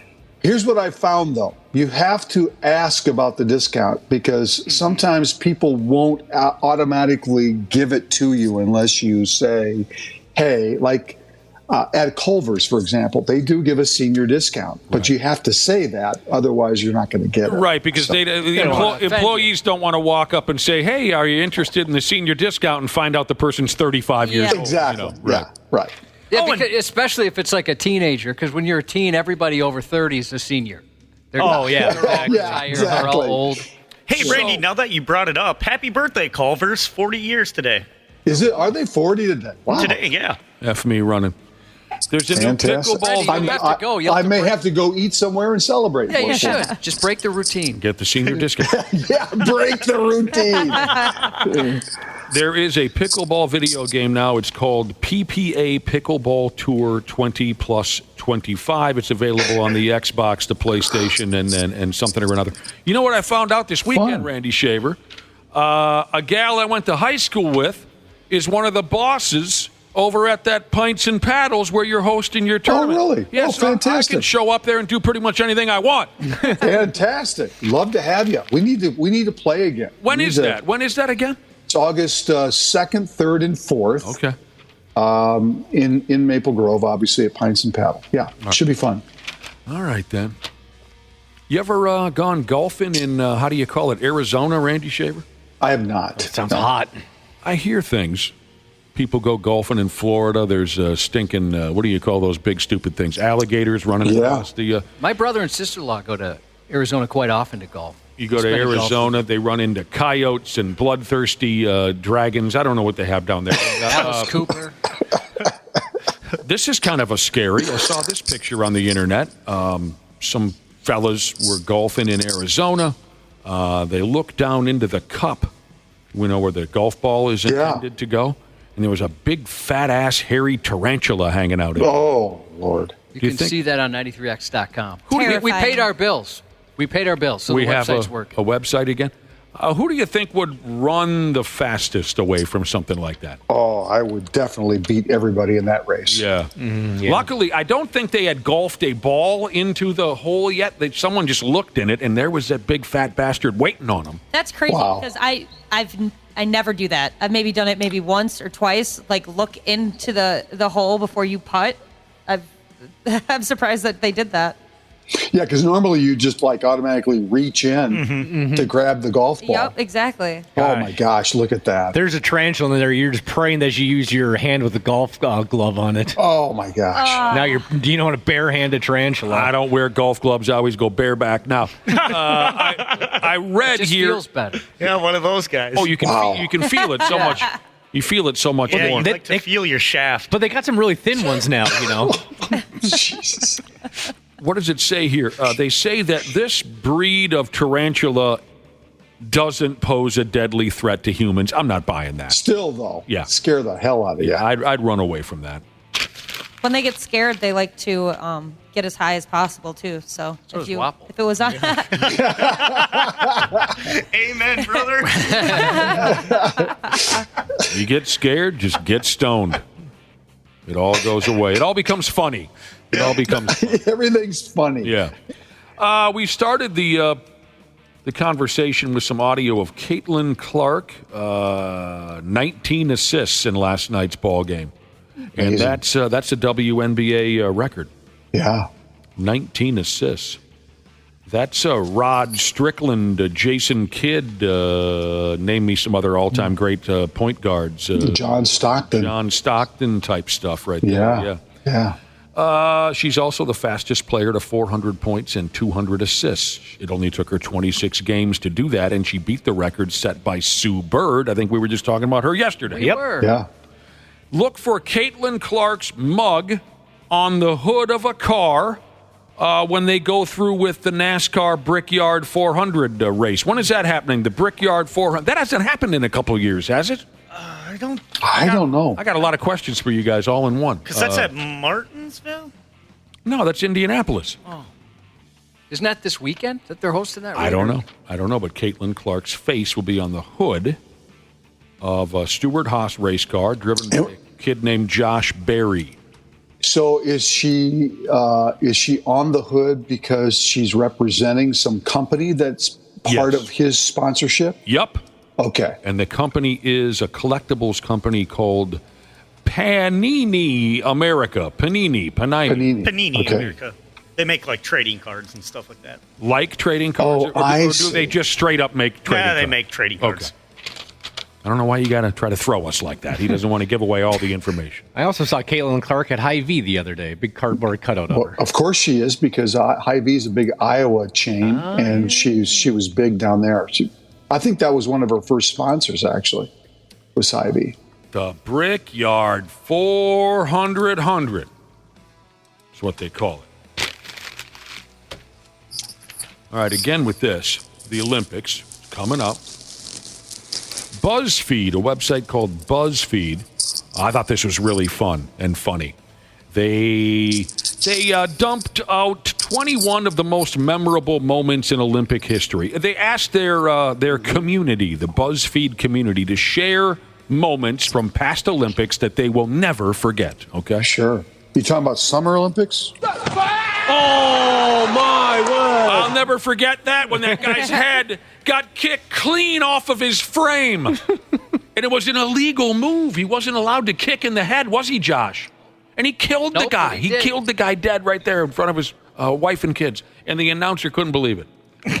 I'll never forget that. That was a handful of years ago. Randy Shaver, any version of the Olympics, winter, summer, spring, fall, all the Olympics. I thought this was cute. So, of course, BuzzFeed viewers, whatever the term is, they talked about Michael Phelps this. Yeah. Carrie Strug, Mary Lou Retton that. The Miracle on Ice. The 1968 Olympics in Mexico City. Yeah. Where the American athletes Tommy Smith and John Carlos raised their gloved hands with the Black Power salute. Yes. While on the awards, podium. That's correct. Folks mentioned Usain Bolt. Folks mentioned Greg Louganis smacking his head on the diving platform. I thought he was dead. They're missing the obvious here. Suni Lee and Simone Biles. What are they missing, Randy? Jesse Owens, 1936. Well, right. Unfortunately, these are BuzzFeed viewers sharing moments that they will never forget. The reason why they're not mentioning Jesse Owens is because none of them are old enough. I gotcha. Yeah. That's too bad, because that's the moment. Some commenters mentioned it. Oh, okay. On the articles, people who commented said it. It should never. He should never be skipped out on a conversation like this. Absolutely. Also in 1968, if I remember right, that was the year that Bob Beamon set the Olympic record in the long jump, and there's a famous picture of Bob Beamon off the ground, like 8 feet off the ground. after he'd left the board before he lands in the sand. I just remember that as a kid. I was like 10, 11 years old at the time when Bob Beamon, and I don't even remember what the final yardage was or feet, but I know he broke the world record by like 2 feet in 1968. But there's this famous picture of Bob Beamon. He could fly like a hawk Tua. He could fly right across the... Hawk Tua and spit on that thing. Carl Lewis running the 400 meter, whatever he ran. Ben Johnson. Of course, we could... Yeah. People Did you mention Mark Spitz? Because Mark Spitz is... Eric Heiden, I remember Eric Heiden from 1980. How about the Dream Team? The Dream Team. 1992. But here's where I had a hell of a lot of fun when reading this article. Way up towards the top of the list of great Olympic memories, things that people will never forget, is this. Somebody said, I loved the closing ceremony of the 2000 plus 12 London Olympics when the Spice Girls reunited. Oh, and it came on the bus. Yeah, that was awesome. The big double-decker bus. That's not true, actually, Dana. They all arrived, because I watched the video this morning, they all arrived separately in cute little English taxi cabs. Oh, okay. They arrived separately in cute English taxi cabs. Baby Spice's was pink, and big-chested Spice. Who are the others? I don't know the others. Scary Spice, Sporty Spice. That's great. So we're talking about Usain Bolt and Jesse O, and someone says, well, how about when the Spice Girls reunited? Yeah. I was in Atlanta in 1996, and the moment that will always stand out for me is Muhammad Ali. He was, was in poor health because of Parkinson's. But he was part of the opening ceremony where they lit the cauldron, and he's the one that came out and held the torch. Of course, he was shaking when he did that. And they shot the arrow. Remember, they shot the... Yes. It lit the arrow, and the arrow flies over the cauldron, and the cauldron lights up. That's a moment that will always stick with me for Olympics. Of course. And then, of course, the bombing that year. My friggin' wife was in Atlanta when that happened. Oh, really? She was working at the 96 Olympics in Atlanta, doing whatever it is she does for a living. But she had already gone back to her hotel because she was tired. And next thing you know, the whole town is crawling with the FBI and 3,000 cop cars and 600 fire engines. And she was there when it happened. By God, she was. I don't blame this person for being excited about the Spice Girls reuniting. I don't. It you doesn't. Definitely had a thing for them. Oh my God! When Baby Spice is on television, I can't breathe. I can't breathe, and I had that experience. So I looked this up. When I read the art, I looked up the video of when the Spice Girls reunited at the London Olympics, and as soon as I saw Baby Spice, I had my chest tightened. She has an effect on me like almost no other woman has ever. She's dancing on a car that's lit up. I mean, that's pretty exciting for a guy like you. Did you see? It's just unbelievable what she does to me. Yeah, you got to think for her.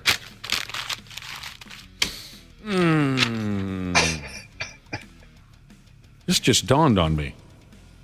I mean, what was his name? Richard Jewell. Poor guy died. Yes. Right. He was blamed for the bombing for weeks and weeks and weeks and months even. Correct. Before they finally cleared his name, no one asked my friggin' wife a single question about what the hell. Where was she? What was she doing? What do you mean you went back to your hotel early because you were tired? That sounds kind of fishy to me. Because at the time, she was probably only 1996. My friggin' wife was probably only, I don't know, in her mid-40s or something like that. She was still pretty young. You guys didn't know this. I married a much older woman. She doesn't look that old. Yeah. I love this one. We can get out of here after this one. A North Carolina I'll say this again. A North Carolina Little League baseball coach and an umpire brawled on the ball field in front of kids and everybody. Nothing new. It's nothing new, right? Well, it's way over the top, but yeah. Well, but we've seen it dozens and dozens of times at this point. So the coach and the umpire fight on the ball field, and the kids are crying up and down. But I'm all in on this. Normally, I criticize this kind of thing. I do. It's ridiculous the way folks behave. But I'm all in on this because the umpires are striking back. They're tired of all you hard-on coaches wetting your pants and constantly popping off. If you watch the video, the coach pushes the umpire, and the umpire takes the protective mask off of his face and gives the coach the beating of a lifetime. That's awesome. He sure did. Good for you, umpire. It's time for the coaches to take their effing medicine. This video's up on 93x.com. Yeah, that was quite the beating. Randy, I don't like this kind of violence. I don't. No. But it's time that the worm turned.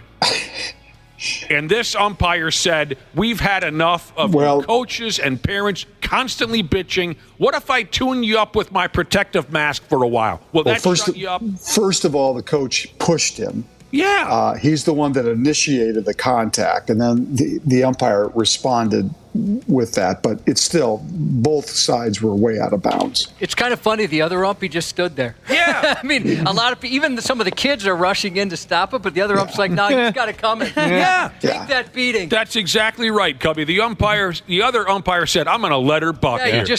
he was right there, and he just stood there. Like, I'm making $9 an hour. I'm not getting involved. Let's make this the summer where the umpires strike back. Yeah, that's bad. No, it's not good. No. No charges were filed, but both men are facing suspensions. Fines and suspensions. Yes. And, Josh, I believe the Vikings are aware of the situation. Yes. Are they? They're evaluating. They're evaluating. Waiting for more information. Yeah, they're waiting. They're aware of the incident. They're awaiting more information. They're aware of everything. The Vikings and the Cincinnati Bengals Yes, are they aware are. of the Cincinnati situation. Yeah, copy paste. Copy paste. They've got that on file, don't they? Yes. All right. Send them the little chunk of, what do you call that in the business? Send them the paragraph about how we're aware of the situation. All right. That is a pretty good line. Yeah, we caught you stealing merchandise from the store here. Yes, I'm aware of that situation. Gathering some more information. No need to go any further. I'm aware of it. You guys better save that paragraph because you know Wapple's going to get himself in trouble at some point. That's what the station will say when they catch me. Yes, exactly. When they catch me peering in Baby Spice's bedroom window. We're aware. Just gathering some more information. And then so people are sending me memes and GIFs and pictures of Baby Spice now to try to collapse. To get you to stop breathing? Try to give me another spontaneous pneumothorax over here. She is just... Okay, we got to get going, Randy Shaver. Thanks very much. We'll talk to you tomorrow. See ya. We'll be back in a few minutes on the Half-Assed Morning Show. The 93X Half-Assed Morning Show. Are you ready to beat the heat this summer? Standard Heating and Air Conditioning is here to help you say goodbye to sweltering heat and hello to ultimate comfort. Ashley, what specials do they have going on this month? Celebrate Christmas in July with Standard Heating and Air Conditioning. Get huge savings with $1,776 off a new multi-head ductless system. Visit standardheating.com to discover all the goodies in Santa's bag. Former Navy SEAL Mike Ritland keeps it real on the Mike Drop podcast. Ladies and gentlemen, welcome to the stage, Mitch Aguiar. Rest is definitely important, and I think a lot of people overlook rest. I've definitely taken time off when I get injuries. If you're training while you're injured and you're not doing things correctly, I think it's better to just kind of sit out healed. And I've done that several times where I've had to take time off, and then when I come back, people are like, you got better. Mike Drop, raw, unfiltered, intellectually sound, wherever you listen. Half-Assed Morning Show 93X. F me running. It is 8:30. Right on the nads. You're listening to the 93X Half-Assed Morning Show. Cubby was telling us earlier about some movies coming out like he does so eloquently. The Cobra Kai show is back. You can find that on your television, summers. And this and that. It sounded like most of us have given up on Cobra Kai. Except Dana. Dana's still going. I got through the last season, I'm pretty sure, but I think I told myself that's enough because I don't even remember what happened. So I think I just blocked it out of my mind. I don't know if I'm going to start this season or not. I might just Just try to remember the good days. It's too much. It's become too much. They're going to like a global tournament now or something. I think. Yeah, it's gone global, and then they travel into space. Seriously, they take a spaceship to Uranus. Josh, do you know this or not? Does anyone know this? Have kids taken an interest in karate?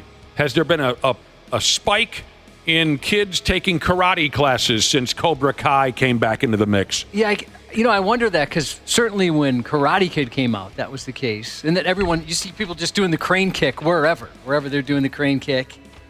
But karate became, I remember friends after the Karate Kid came out going, I got to do karate. I want a girlfriend like Allie, they said. That's what I want to hang out with a guy like Pat Morita, possibly.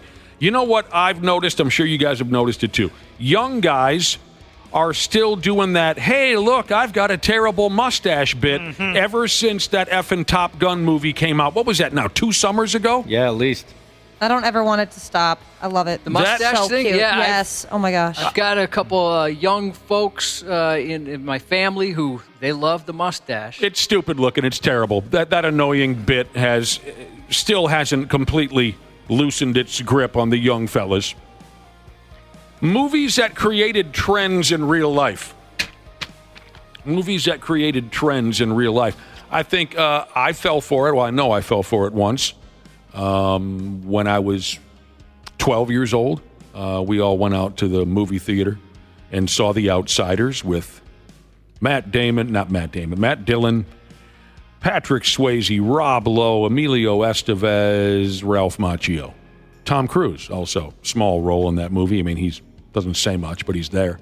I was enamored by the look of the fellas, the 1950s look, so much so that I asked my dad, who, of course, grew up in the 40s and 50s, I said, will you get me a jar of Brill Cream and do my hair for me? I was a 5th grade kid. Do my hair for me the way Ralph Macchio's character Johnny wore it in the movie. So it didn't last long. I think my dad did it for me twice before I went out to a school dance or something, and I thought I looked pretty cute. Throw a bunch of that grease and Brill Cream into my hair and make it look like Johnny's from The Outsiders. So I remember that being a thing for me. Movies creating trends in real life. Well, you mentioned the new Top Gun. I mean, the original, the Navy, got a huge boost in people enlisting after the first one. That is true. You hear that quite a bit. I mean, some estimates are like a 90% increase. Whoa. Some crazy numbers. I don't know what the actual number would be, but there's some big numbers thrown out there. And I think a lot of the guys found out they were not cut out for it. You're right, Josh. You hear that on and off. That's true. When the first Top Gun came out in the summer of 1986, I remember very vividly going to the theater. Well, it's the first movie I ever saw in theaters. That was the first one for you. So I certainly do remember. I sat there with Big Phil. I was disappointed. It was a chick flick. I'm still disappointed by Top Gun, the Half original. of it's a chick flick. Too much of it. But you're right. Although the U.S. Navy didn't officially endorse the film, regulations prohibit that kind of a thing, by the way, at least then. I don't know if anything's changed now. Oh, yeah, you're right. It says right here, 90%. One recruiter in 1986 said that 90% of the new applicants for the Navy mentioned the film. That's incredible. Another one you hear whenever the subject comes up, Reese's Pieces sales skyrocketing in 1983 after E.T. Yeah, you always hear how that was Eminem's big F-up. Yeah. They turned down the movie, and Reese's Pieces blew up after that. Yep. That was another one I just thought of was Stranger Things, Eggo waffles. Sure, and then Metallica, well, Metallica's already big, but, or certain bands, maybe Metallica's a bad example, but I know that, they got really, they were top of mind for a lot of people after that. But like a Journey or after The Sopranos, certain bands like that, they get a big boost once they end up in a show. We can cover some Stranger Things information here in just a minute now that Wample brought it up. Yeah, there were a couple other candies, I guess, that had a chance to be featured in the movie E.T. Reese's Pieces got the gig, and it did wonders for them. Okay, some of these I'm not terribly familiar with, so you guys go ahead, help me out as best you can. Etch-a-Sketch sales. Now, I remember Etch-a-Sketch when I was a tiny little kid. How dopey. But, when you're a little kid, it worked for you. Look at me. I made a circle. Boobs. Yeah, I made boobs. Etch-a-Sketch sales went bananas after Toy Story Part 2 and helped the company that makes Etch-a-Sketch, folks by the name of Ohio Art Company, they started making money again. Do you guys know what I'm talking about? The connection between Etch-a-Sketch and Toy Story? Yeah, they draw diagrams of the bad guy to show what he looks like and stuff like that with the Etch-a-Sketch. Okay, never saw it. Ham is very proficient on the Etch-a-Sketch. He does more than just boobs. He can make very detailed drawings. Yeah, there's nobody that's that good on an Etch-a-Sketch. No. Especially a pig. Yeah. Josh, you're a big fan of that The Christmas Story setup with the little kid and the BB gun and all that crap. Is this true? Maybe you know this, maybe you don't. Wife Plowing Jesus said ER calls skyrocketed after the movie Christmas Story first came out. What was that, 83 as well, I think? I love that movie. For kids, I'm imagining this is where Wife Plowing Jesus is going with this. Kids sticking their tongues to the frozen basketball pole or whatever it was. Oh. Yeah. I did it after that movie. What do you know about a 2000 Ad 3 movie called The Italian Job? It's a Mark Wahlberg heist movie where they drive Mini Coopers around. Yeah, I actually liked that. I liked it too. I thought it was really good. Never saw it, but they say the Mini Cooper, sales of the Mini Cooper went through the roof. Because in the movie, they're racing these little tiny cars going down narrow alleys, and their maneuverability is shown off in the movie. Yeah, they're driving through sewers and stuff. You know who's got a super pimped out Mini Cooper? Dr. P. Oh, does he? Yeah. I would never suspect that. I got a buddy who's going, they do whip around like crazy. They're kind of fun. You should see his in the parking lot. It's crazy. I always thought he drove a Corvette or something. No, he's got a Mustang too. He's a a doctor. Mustang. They can afford a couple of vehicles. Multiple vehicles. My one big takeaway from The Italian Job is it's one of those movies where they say the title of the movie. So the movie starts out, they do a heist in Italy, and then, things happen that they have to do one big heist at the end, and Mark Wahlberg goes, we're going to have to do this one like we did The Italian Job. And then it's so corny. And then all of a sudden the title comes up. That's the name of the movie. You just said it. Leather Scrotum Jesus said he could be wrong, but he thought there was an increase in butt play after Human Centipede. Yeah, I haven't seen the movie, but it sounds very appealing. Oh, that movie's so messed up. Yeah, Josh, come over this weekend. We'll watch it. Get some snacks. And maybe a sewing kit. Yeah. All right, what does this mean? Shawarma sales increased after the post-credits scene in Avengers. Shawarma. Does anyone know what that? Yeah, a chicken shawarma. Mm-hmm. That's a food? That's a food? Yeah. One of the Avengers movies ends with them, or maybe all of them. They're all hanging out at that shawarma joint eating together. Never heard of it. Shawarma. That brings up another one. The Szechuan sauce from McDonald's. That got really popular after Rick and Morty was talking about it. Like people were killing each other over that. Yeah. Yeah, it was like going for hundreds of dollars on eBay. Yeah. Forgot about that one. Ray-Ban sunglasses when Tom Cruise went sliding across the wood floor in, how do you call it again, Risky Business. Love that movie. 82, maybe even 83 again. Wow, there was a lot of this in 83. E.T., friggin' Christmas Story, Risky Business. What's the name of the Wayfarer model? The Wayfarer model of Ray-Ban sunglasses started selling. Oh, yeah, it was crazy. Did you see this? I mean, it went from 18,000 sales normally to 360,000. That's effed up. God dang. One of my favorite stories about that movie was a gal friend of mine. So 83, we were 12 years old, just like I was saying about The Outsiders. Man, there was something about 1983. A gal friend of mine went to see that with her mother. Risky Business. With the full frontal nudity from Rebecca De Mornay and Wawa Weewa, I might add. It's one of those situations where you decided to go see a movie with your parent and it hit you right square in the face quite quickly. Oh, Christ, this was not the movie I wanted to go to with my parent when I'm 12 years old. Yep. Rentals of budget trucks increased after the movie Home Alone. I don't know. What's the connection there? That's how she gets home with the polka band. They rent a truck and they sit in the back of it, and that's how she gets home to Kevin. Oh. Was it the Kenosha Kickers? There it is. Yeah. Yes, I was trying to think of it, Josh. Torn off-the-shoulder sweatshirts became popular after the movie. I'm not making this up. I think this was also 83, maybe 82. Torn off-the-shoulder sweatshirts became popular after, never saw it, Flashdance. Yeah, that's 83. God dang. I never saw the movie Flashdance either. No. Is that the one where she's running and then they're spraying her? Yes. She's in the chair and she pulls the thing and the water all comes down on her. Yeah, I remember the music video where all those things happened, but the movie never saw it. Speeding tickets went up after the Fast and the Furious. Also 1983. The Fast and the Furious. Yeah, I have heard that. Never saw it. People did come on a speed out after the theater after they saw that movie. Did you ever do that?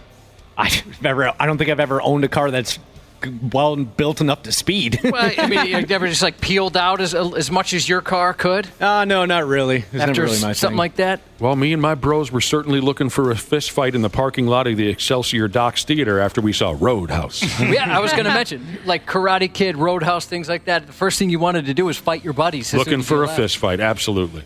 The 44 Magnum became popular after Dirty Harry. HVAC delivery Jesus said lotion sales went nuts after Phoebe Cates stepped out of the pool in Fast Times at Ridgemont High. Oh, I bet they did. Now, that was 82.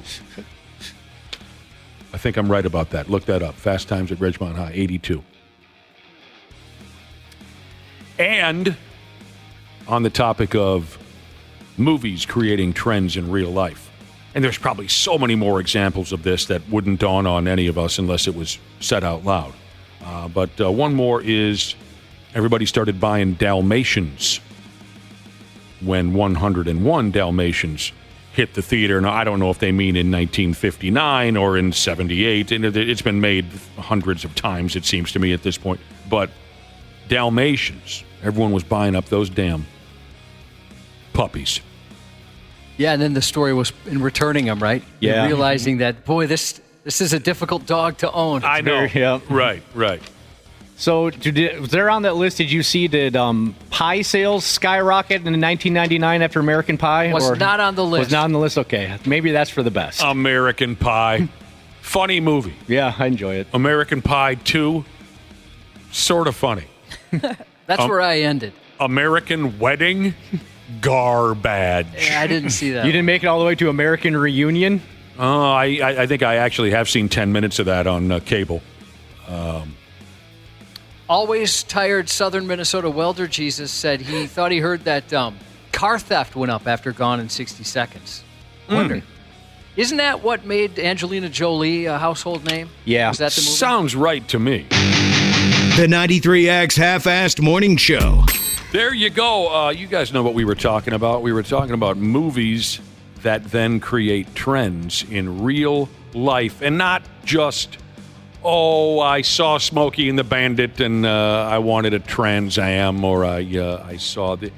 It can go in all different directions. Sometimes it makes a company millions and millions of dollars, like Reese's Pieces or Mini Coopers. It can have a big effect. Movies that create trends in real life. Listeners have texted in. White Russians. Everyone started drinking them after they watched The Big Lebowski. Yep. Okay. Love that movie. Yeah, I bet Kahlua sales skyrocketed. I love that movie, but I saw one of my friends vomit with much fervor after blasting through multiple White Russians. And I mean, I've never been much of a booze guy anyway. You guys know that, but that certainly made me think that I'll save that for, that liquor should be saved for, what was his name? Jeff Lebowski? Was that his name? Mm-hmm. Let Jeff Lebowski drink all the White Russians. He can have them. A 320er says flute sales went up after American Pie. Because that one time at band camp. There was something about that gal in the movie. I know. That shocked me.